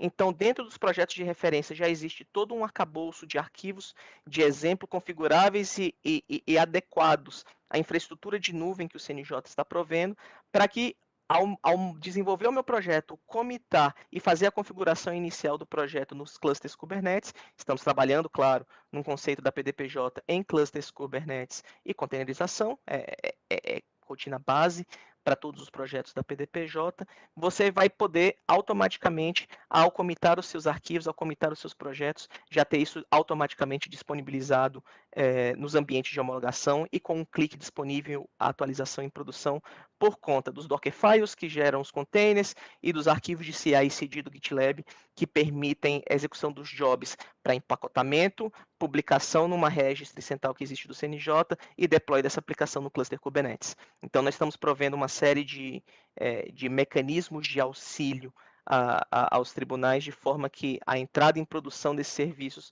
não seja uma coisa traumática, seja tão ágil quanto o processo de desenvolvimento. Por fim, para meus dois últimos slides, tudo isso eu digo por quê? Porque a sustentação é um problema, é uma questão que vai ser enfrentada tribunal a tribunal. Eu sou o Tribunal de Justiça Estadual do Estado A, eu quero desenvolver um módulo nacional, quero colaborar com a PDPJ e vou desenvolver um módulo central de audiências.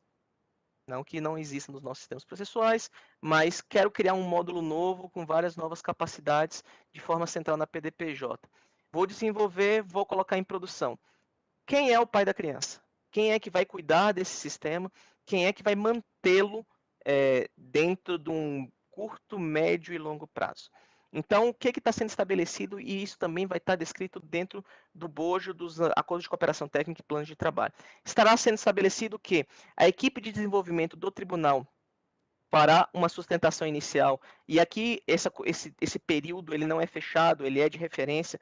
A equipe que desenvolveu isso é natural para fazer uma operação assistida e as primeiras evoluções necessárias, por um período estabelecido como regra, não fechada, mas porém padronizada, de 1 ano, que o tribunal fará a manutenção, fará as evoluções necessárias nessa aplicação, de forma que a gente consiga ter um tempo para repasse e uma sustentação nacional da plataforma. E aí volta-se a questão das linguagens. Por que a gente precisa padronizar o máximo possível as linguagens de programação?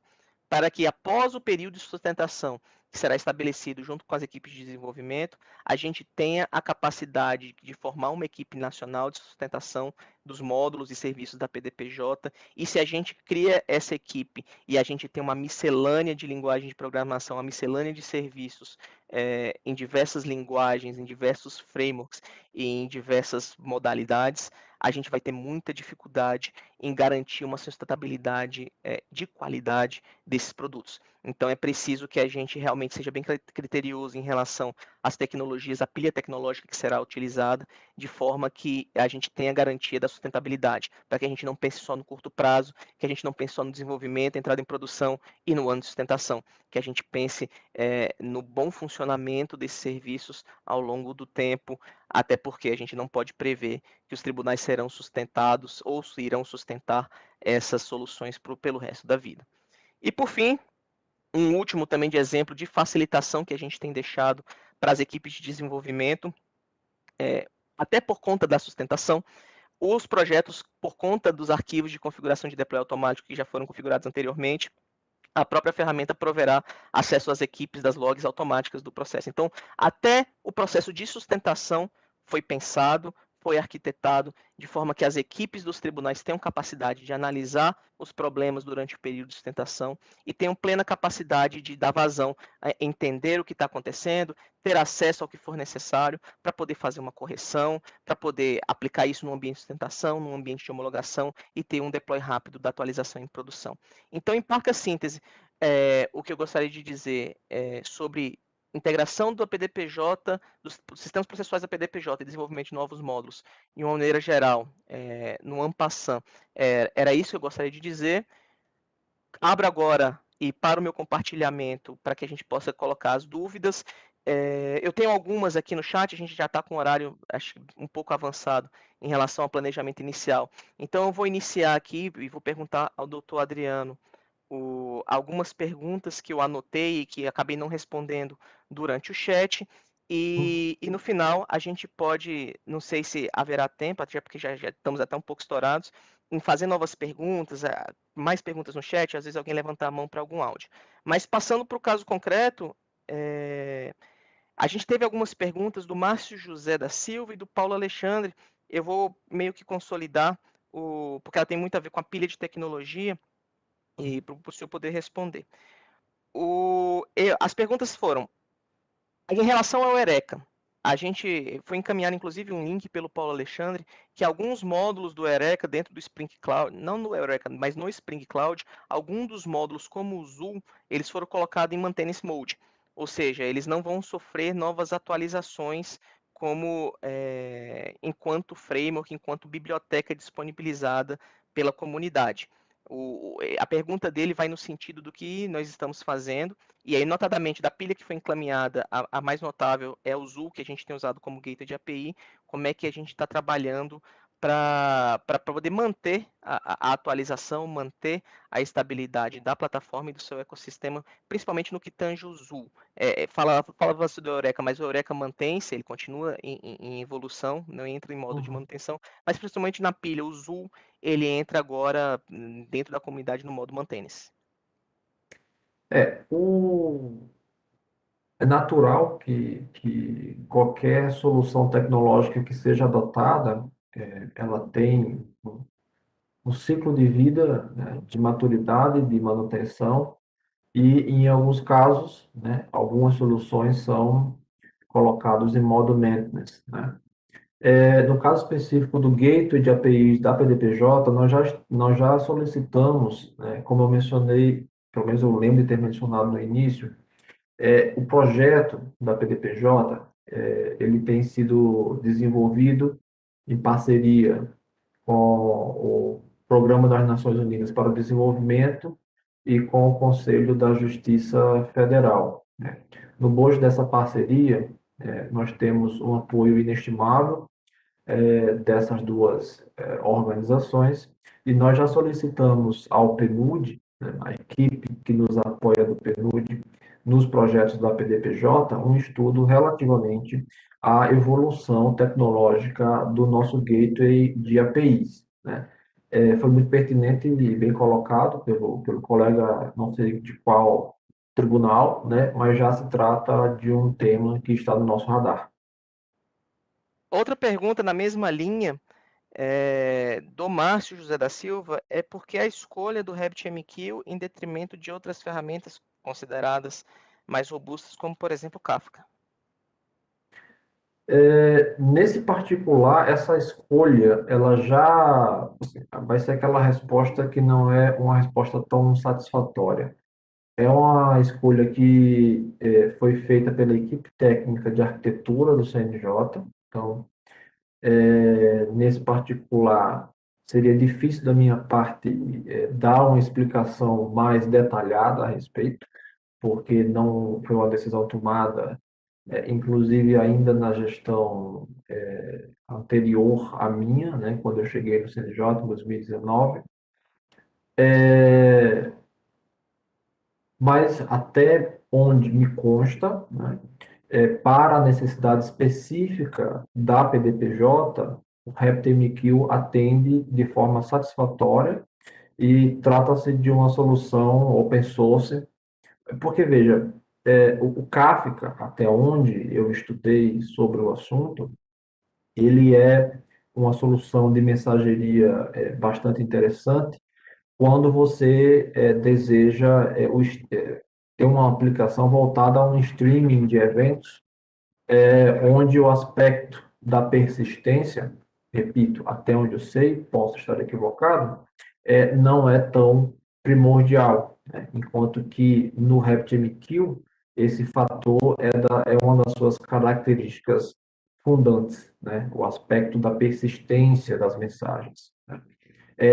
Então, o que nós temos é uma miríade de, como eu mencionei, né? Existem várias tecnologias, várias ferramentas distintas que poderiam ser utilizadas para a implementação de um serviço de mensageria, né? Cada uma com as suas peculiaridades, e a equipe técnica do CNJ, né, fez essa escolha ainda em 2018, se não me falha a memória, e até onde me consta, é uma escolha correta e satisfatória. Ainda que, porventura, e é sempre possível imaginar, a existência de outras soluções, de outras ferramentas que poderiam ter sido escolhidas em seu lugar, né? Eu gosto de brincar dizendo que, quando se pergunta, né, qual a melhor tecnologia, qual é a melhor linguagem, qual é a melhor ferramenta, e uma coisa que eu aprendi há muitos anos atrás, ainda quando eu era programador e não magistrado, é que a melhor tecnologia, a melhor linguagem, a melhor ferramenta é aquela que você domina. Então, esse é um outro aspecto que precisa ser levado em consideração. Tratam-se de escolhas que foram feitas com fundamentação técnica e, obviamente, com um peso natural da afinidade das equipes envolvidas na escolha. Tiago? Perfeito. Uma outra pergunta, também para também tentar não monopolizar, mais uma pergunta do Márcio, se essa questão da integração do Perguntas Eureka boas, Márcio. pode ser realizada por meio de outras linguagens. E aí, acho que essa pergunta pode ser estendida, acho que até eu mesmo posso responder, se ela pode ser estendida na integração com a PDPJ com as outras linguagens. Não estou falando da criação do módulo em si, mas integração da PDPJ no Service Discovery, no Gateway, na questão do SSO, na questão do Rabbit, a integração por meio de outras linguagens. Essa, Márcio, foi uma das preocupações que a gente teve no processo de arquitetura dessas soluções, em que garantir que outras linguagens tivessem capacidade de integração. Muito embora a gente use o Spring Cloud, que é o exemplo mais claro para o Eureka, para a tecnologia do Discovery, se você olha a documentação do Eureka, ela é basicamente composta por APIs REST, APIs de registro, heartbeat e desregistro.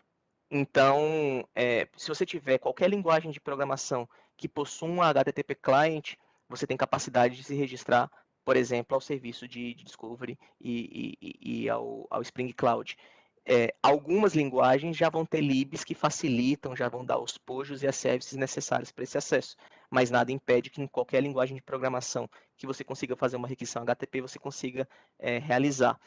Para o RabbitMQ, se você olhar a documentação do RabbitMQ, você tem clients em quase todas as linguagens mais utilizadas, Java, .NET, Ruby, Python, PHP, até em JavaScript, linguagens como Scala, Groove, todas elas têm clientes disponíveis para você fazer integração com o RabbitMQ.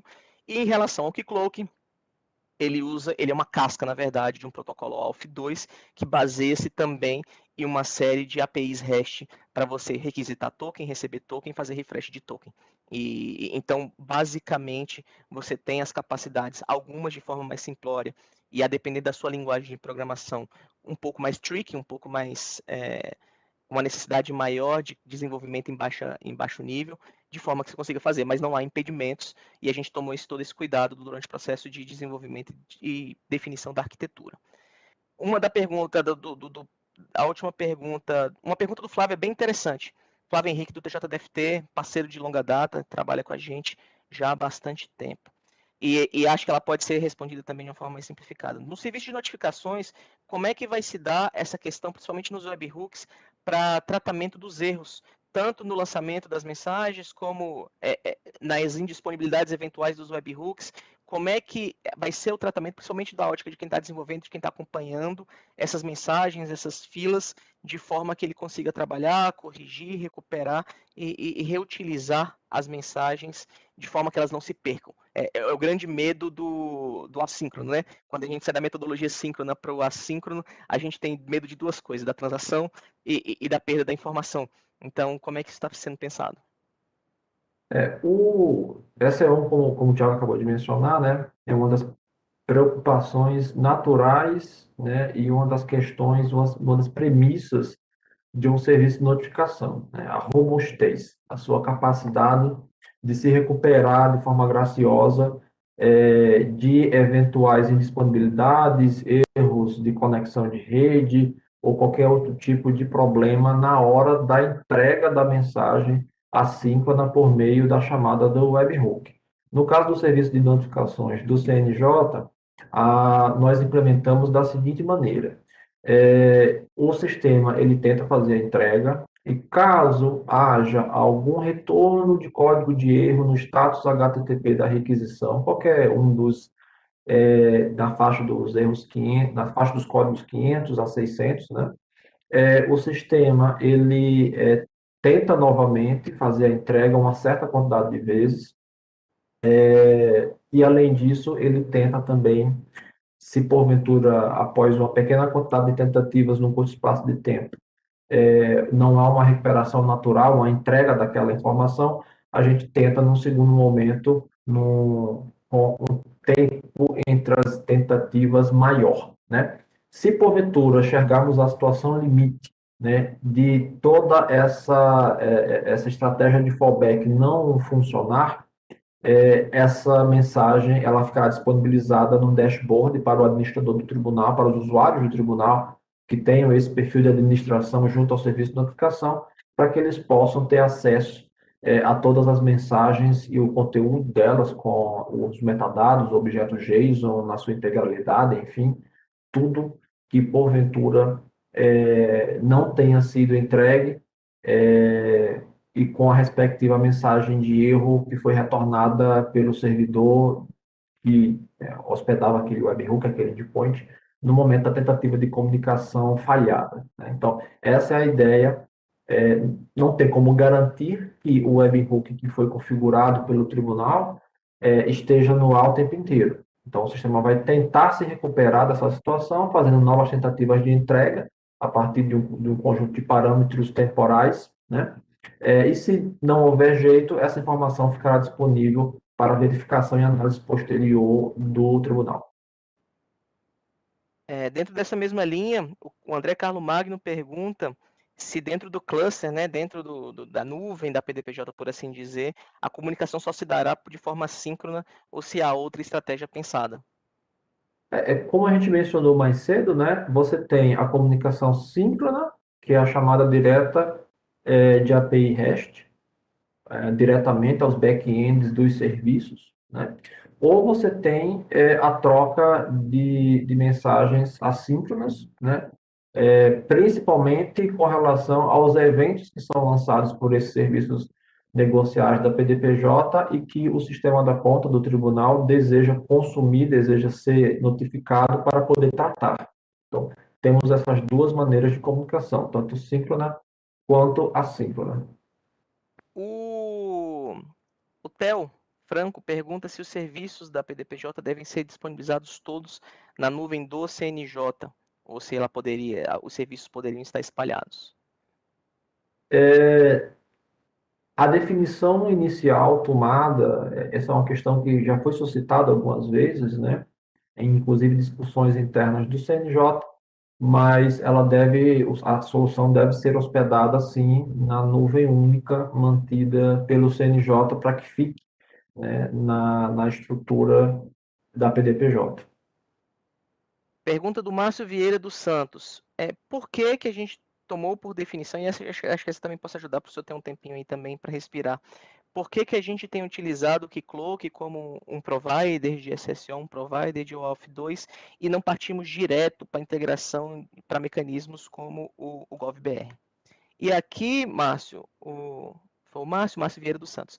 Aqui, Márcio, é importante ressaltar que a ideia de utilização de uma ferramenta central, eu gosto de chamar até meio que de um proxy de autenticação dentro do CNJ, se deu justamente para a gente ter alguma flexibilidade no processo de integração às plataformas processuais. O que eu quero dizer com isso? Se a gente partisse para uma solução que a PDPJ se integraria sempre via GovBR, a gente teria que estar vinculado necessariamente às regras deles. E aí, nesse aspecto, por exemplo, a gente poderia ter algumas dificuldades no processo de implementação, de integração do PJE com essa plataforma, porque a gente não teria mais, por exemplo, acesso com certificado digital. O acesso do GovBR, não sei dizer, eu preciso até verificar, mas eu não me lembro se o GovBR já está tendo autenticação com A3, ou, no mínimo, as senhas de todos os usuários no seu tribunal teriam que ser alteradas para a senha do GovBR, todos os seus usuários teriam que se recadastrar e se reautenticar no GovBR. Então, a ideia foi criar esse meio de caminho que este cara, sim, pode ter alguns providers, de forma que a gente consiga ter uma flexibilidade no processo, tanto de implantação do SSO, o importante é o tráfego dos tokens JWT para comunicação fluida, e ter mais capacidade de garantir a viabilidade com o que já existe. Se a gente fosse partir para uma solução totalmente nova e que ninguém existisse, se a gente estivesse no nada e tivéssemos que implementar novas soluções para ser implantadas do zero em outros tribunais, poderíamos ir para uma estratégia como a do GovBR, mas a gente tem que partir da realidade que a gente vive num mundo imperfeito, onde a gente tem dificuldades, onde a gente tem realidades distintas, e a ideia de ter um módulo central é para poder ter configurações, mecanismos distintos de autenticação, alguns providers específicos, talvez para integração com a OAB, que tem o seu OAuth próprio, inclusive, pensando no nosso público que faz, que orbita o sistema de justiça como um todo. Então, é justamente para a gente ter mais capacidades e ter muito mais portabilidade do ficar preso num provider específico. O Cláudio Freitas, essa é uma pergunta também bastante recorrente e ela serve não só para o contexto dela, mas de uma forma mais ampla. Ele pergunta como é que será a integração do sistema processual, no caso do PJE dele, que é da Justiça do Trabalho. Como é que esse trabalho vai ser realizado? Vai ser realizado via TRTs? Vai ser centralizado no CSJT? Como é que estão sendo as tratativas para estes órgãos que usam sistemas processuais que são orquestrados por um conselho ou por um órgão governante superior? Na hipótese da Justiça do Trabalho, assim como na Justiça Eleitoral, as tratativas estão sendo feitas diretamente com os respectivos, no caso da Justiça Eleitoral, com o TSE, Tribunal Superior Eleitoral, e no caso da Justiça do Trabalho, diretamente com o CSJT, o Conselho Superior da Justiça do Trabalho. Se não me falha a memória, Tiago, me ajuda nesse ponto em particular, mas a Justiça do Trabalho já assinou o ACT da Justiça 4.0, correto? Não, da 4.0 e da PDPJ, na sessão do dia, acho que é na última sessão plenária que teve, há 15 dias atrás.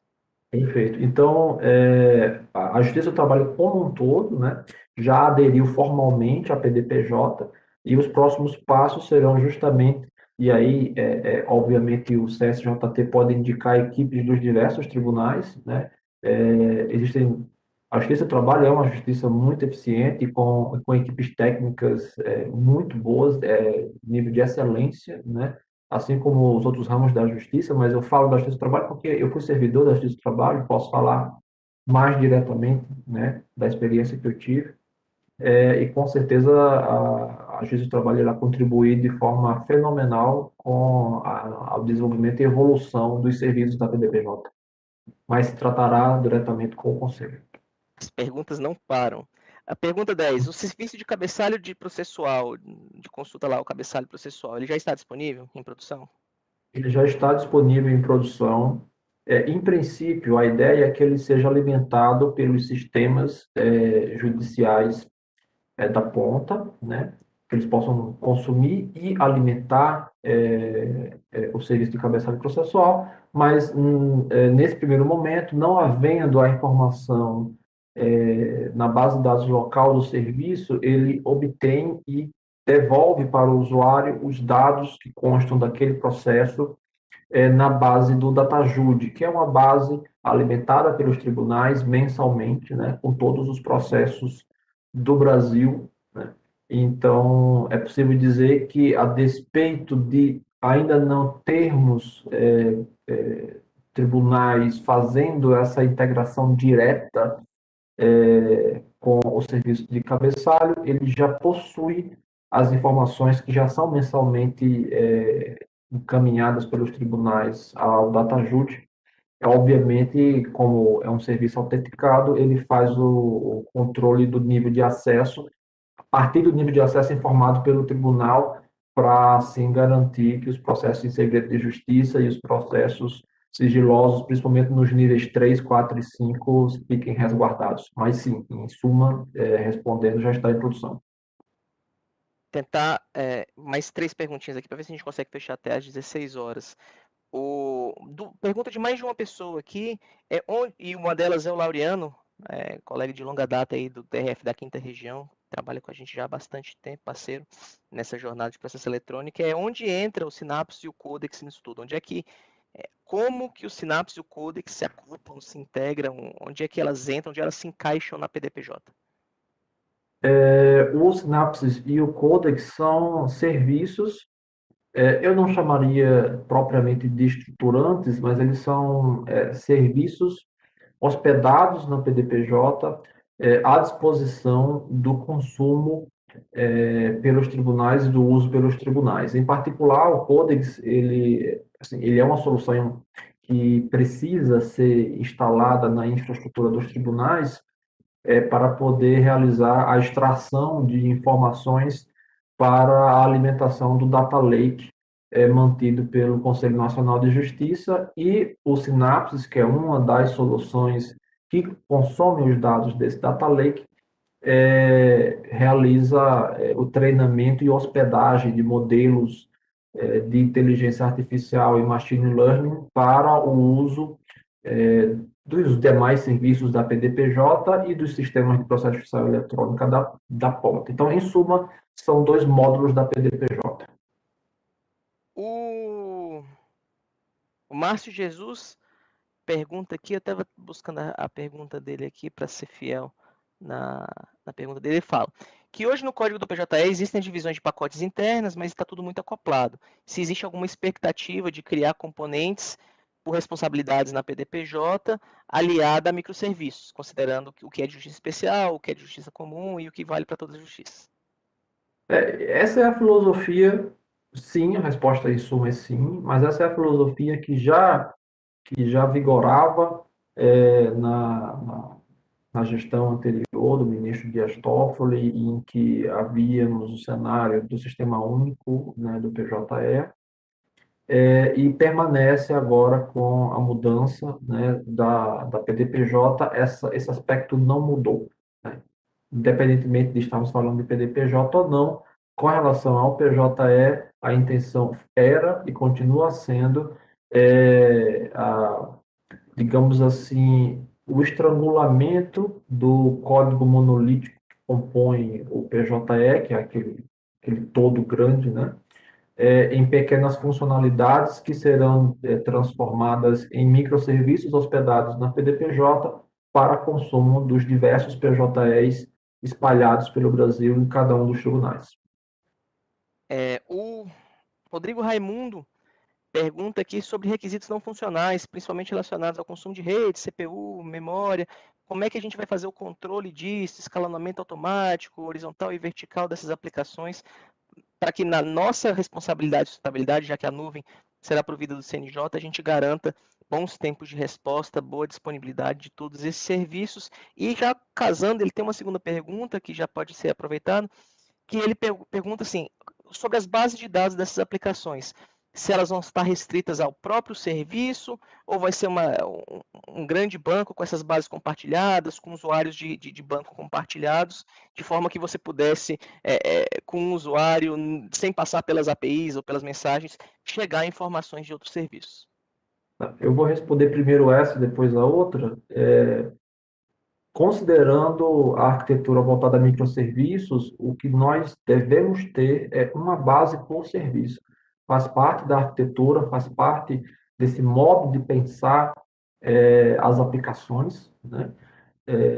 Não não faria sentido nós termos uma única base de dados provendo essas informações para os diversos serviços hospedados na PDPJ, considerando que cada serviço ele precisa ter um escopo negocial bem definido e uma fronteira de comunicação bem definida, justamente para garantir um acoplamento mínimo e com isso aumentar a manutenabilidade, aumentar a facilidade de sustentação daquele sistema, performance, escalabilidade, etc. Você tem uma base por microserviço / serviço.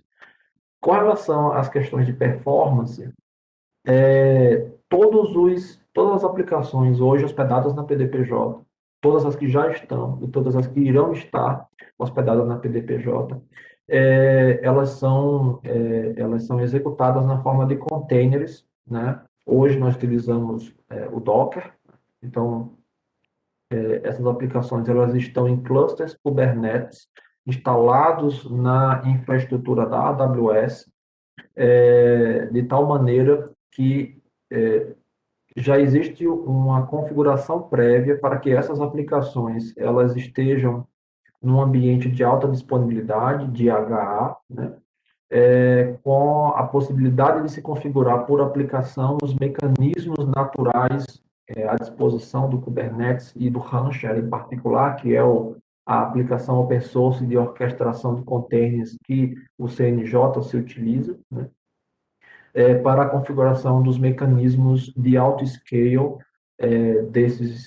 dessas aplicações, desses microserviços, desses workloads, a partir da exposição de métricas específicas de cada aplicação ou de métricas básicas, como o consumo de memória e de CPU, a partir da configuração por projeto dessas informações, em particular nos arquivos de configuração, nos YAMLs, daquela aplicação para o Kubernetes, né? No projeto de referência já existe um exemplo e na documentação da PDPJ já existe também um detalhamento do que precisa ser feito para que a sua aplicação já tenha essas configurações relativas ao Kubernetes da nuvem da PDPJ para que ela possa ter todos esses aspectos de alta disponibilidade e de alto scale devidamente funcionais.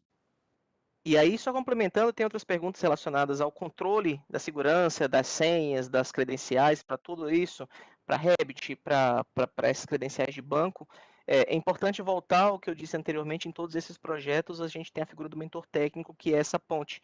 E esse mentor técnico ele ficará responsável por fazer as comunicações com a infraestrutura, com a equipe de infraestrutura do tribunal, do CNJ, que fará os cadastros dos segredos dentro do Kubernetes. A gente tem três conceitos. A gente tem o conceito do workload, que é a aplicação em si, o conceito do config map, que são as variáveis de ambiente para aquele determinado ambiente, sustentação, homologação e produção, e a gente tem um conceito das secrets, que é onde eu armazeno aquilo que não deve ser disponibilizado de uma forma geral aos desenvolvedores, senhas de banco, credenciais de acesso a repositório de binários, etc.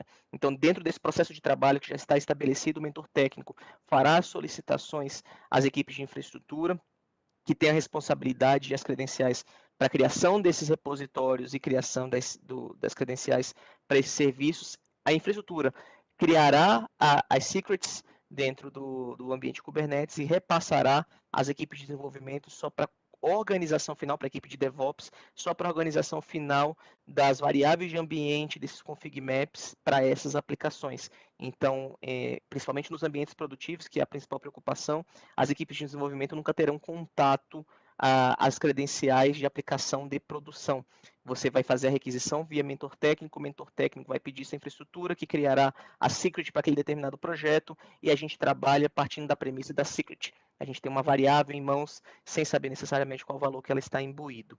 Eu acho que a gente tinha mais algumas perguntas, mas para ser fiel ao meia hora de atraso, que já é mais do que suficiente, acho que a gente poderia encerrar. Eu queria só, antes do doutor Adriano fazer uma fala final, eu queria passar 3 informações básicas, que foram perguntas recorrentes que não tinham a ver necessariamente com a matéria, mas que são importantes a gente passar como avisos. Primeira pergunta foi relacionada ao registro de frequência. A gente está considerando o relatório de presença no Webex como registro de frequência. Então, a gente não vai disponibilizar link para que as pessoas entrem para fim de emissão de certificado. A partir do próprio relatório, a gente já consegue atestar a frequência. Acho que todos vocês, no processo de registro, antes de entrarem na sala, tiveram que colocar o CPF de vocês na área de registro do Webex. Então, a partir disso, a gente vai fazer o cruzamento para poder fazer por assim dizer, bater o ponto em relação à frequência de vocês no primeiro item do programa, que é esse webinar de hoje. E as outras 2 perguntas se dão em relação ao material compartilhado e a gravação desse webinar.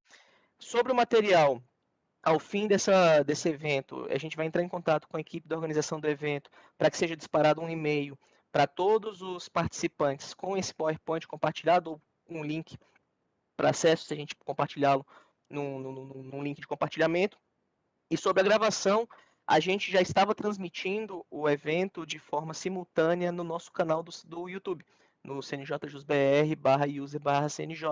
Então, no nosso canal do YouTube já estava sendo transmitido automaticamente e lá ela ficará armazenada, não só esse webinar, mas todos os webinars do programa, tanto para assistir posteriormente durante a execução do programa, mas também de forma definitiva. Então, por favor, aqueles que gostem, que queiram, por favor, compartilhem o material com seus colegas de trabalho, com suas equipes de gestão, com quem tiver interesse em absorver esse conteúdo também. Já está disponível lá agora e assim que finalizada, o processamento final do YouTube vai estar disponível no próprio canal como uma das playlists, por assim dizer, para que todos tenham acesso. Queria agradecer rapidamente, antes de passar a palavra para o doutor Adriano, a disponibilidade. A gente fez um webinar um pouco mais longo do que a gente imaginava inicialmente. Queria agradecer a disponibilidade. Tivemos aqui picos em torno de 350 pessoas participando ativamente do evento. Agradecer a paciência, a disponibilidade de, numa sexta-feira, ouvir-nos falar sobre este projeto. O doutor Adriano fala sobre um local, sobre uma arquitetura, e eu gosto de dizer também sobre esta política, né, essa política judiciária. Gostaria de agradecer imensamente a disponibilidade de todos e espero vê-los na próxima sexta-feira no segundo webinário deste programa. Adriano? Senhor, queria basicamente repetir suas palavras, né? Agradecer a paciência de todo mundo que esteve nos assistindo na tarde de hoje. Chegamos agora a 2 horas já de apresentação. Nosso planejado é para ser 1h30. O que eu confesso que eu encaro até como um ponto positivo, significa que conseguimos ser produtivos e, ao mesmo tempo, geramos o engajamento nas dúvidas que a audiência teve. Isso significa que o assunto foi interessante, foi útil, né? E conseguimos, de algum modo, ainda que dando os primeiros passos nessa direção, auxiliar as equipes técnicas dos diversos tribunais do Brasil a entender melhor, né, do que se trata a PDPJ, do que é a PDPJ, que era o foco da nossa apresentação de hoje. Mas não se preocupem, tem mais, né? Como eu mencionei, teremos mais 3 webinários para aprofundar os temas do serviço único de autenticação, para aprofundar o tema do serviço de notificações, aquela questão da mensageria e dos webhooks. E na última sexta-feira do mês, eu e o Thiago, nós iremos voltar para fazer uma aplicação, um exemplo de serviço totalmente integrado à PDPJ, utilizando esses conceitos todos que nós mencionamos hoje, que serão aprofundados nos próximos 2 webinários, e assim tentar dar às equipes, né, técnicas dos tribunais, aos colegas desenvolvedores e desenvolvedoras, o máximo de conteúdo e o máximo de meios para que eles possam ter uma baixa curva de aprendizagem e conseguir desenvolver os serviços, integrar os serviços já existentes à plataforma digital do Poder Judiciário, que é essa política pública que eu particularmente me sinto muito orgulhoso de estar fazendo parte da sua concepção e da sua execução e operacionalização, tendo em vista os princípios que o informam e os objetivos que a gente pretende alcançar com ela. Então é isso, pessoal. Muito obrigado a todos e todas e um ótimo resto de sexta-feira e boa tarde a todos.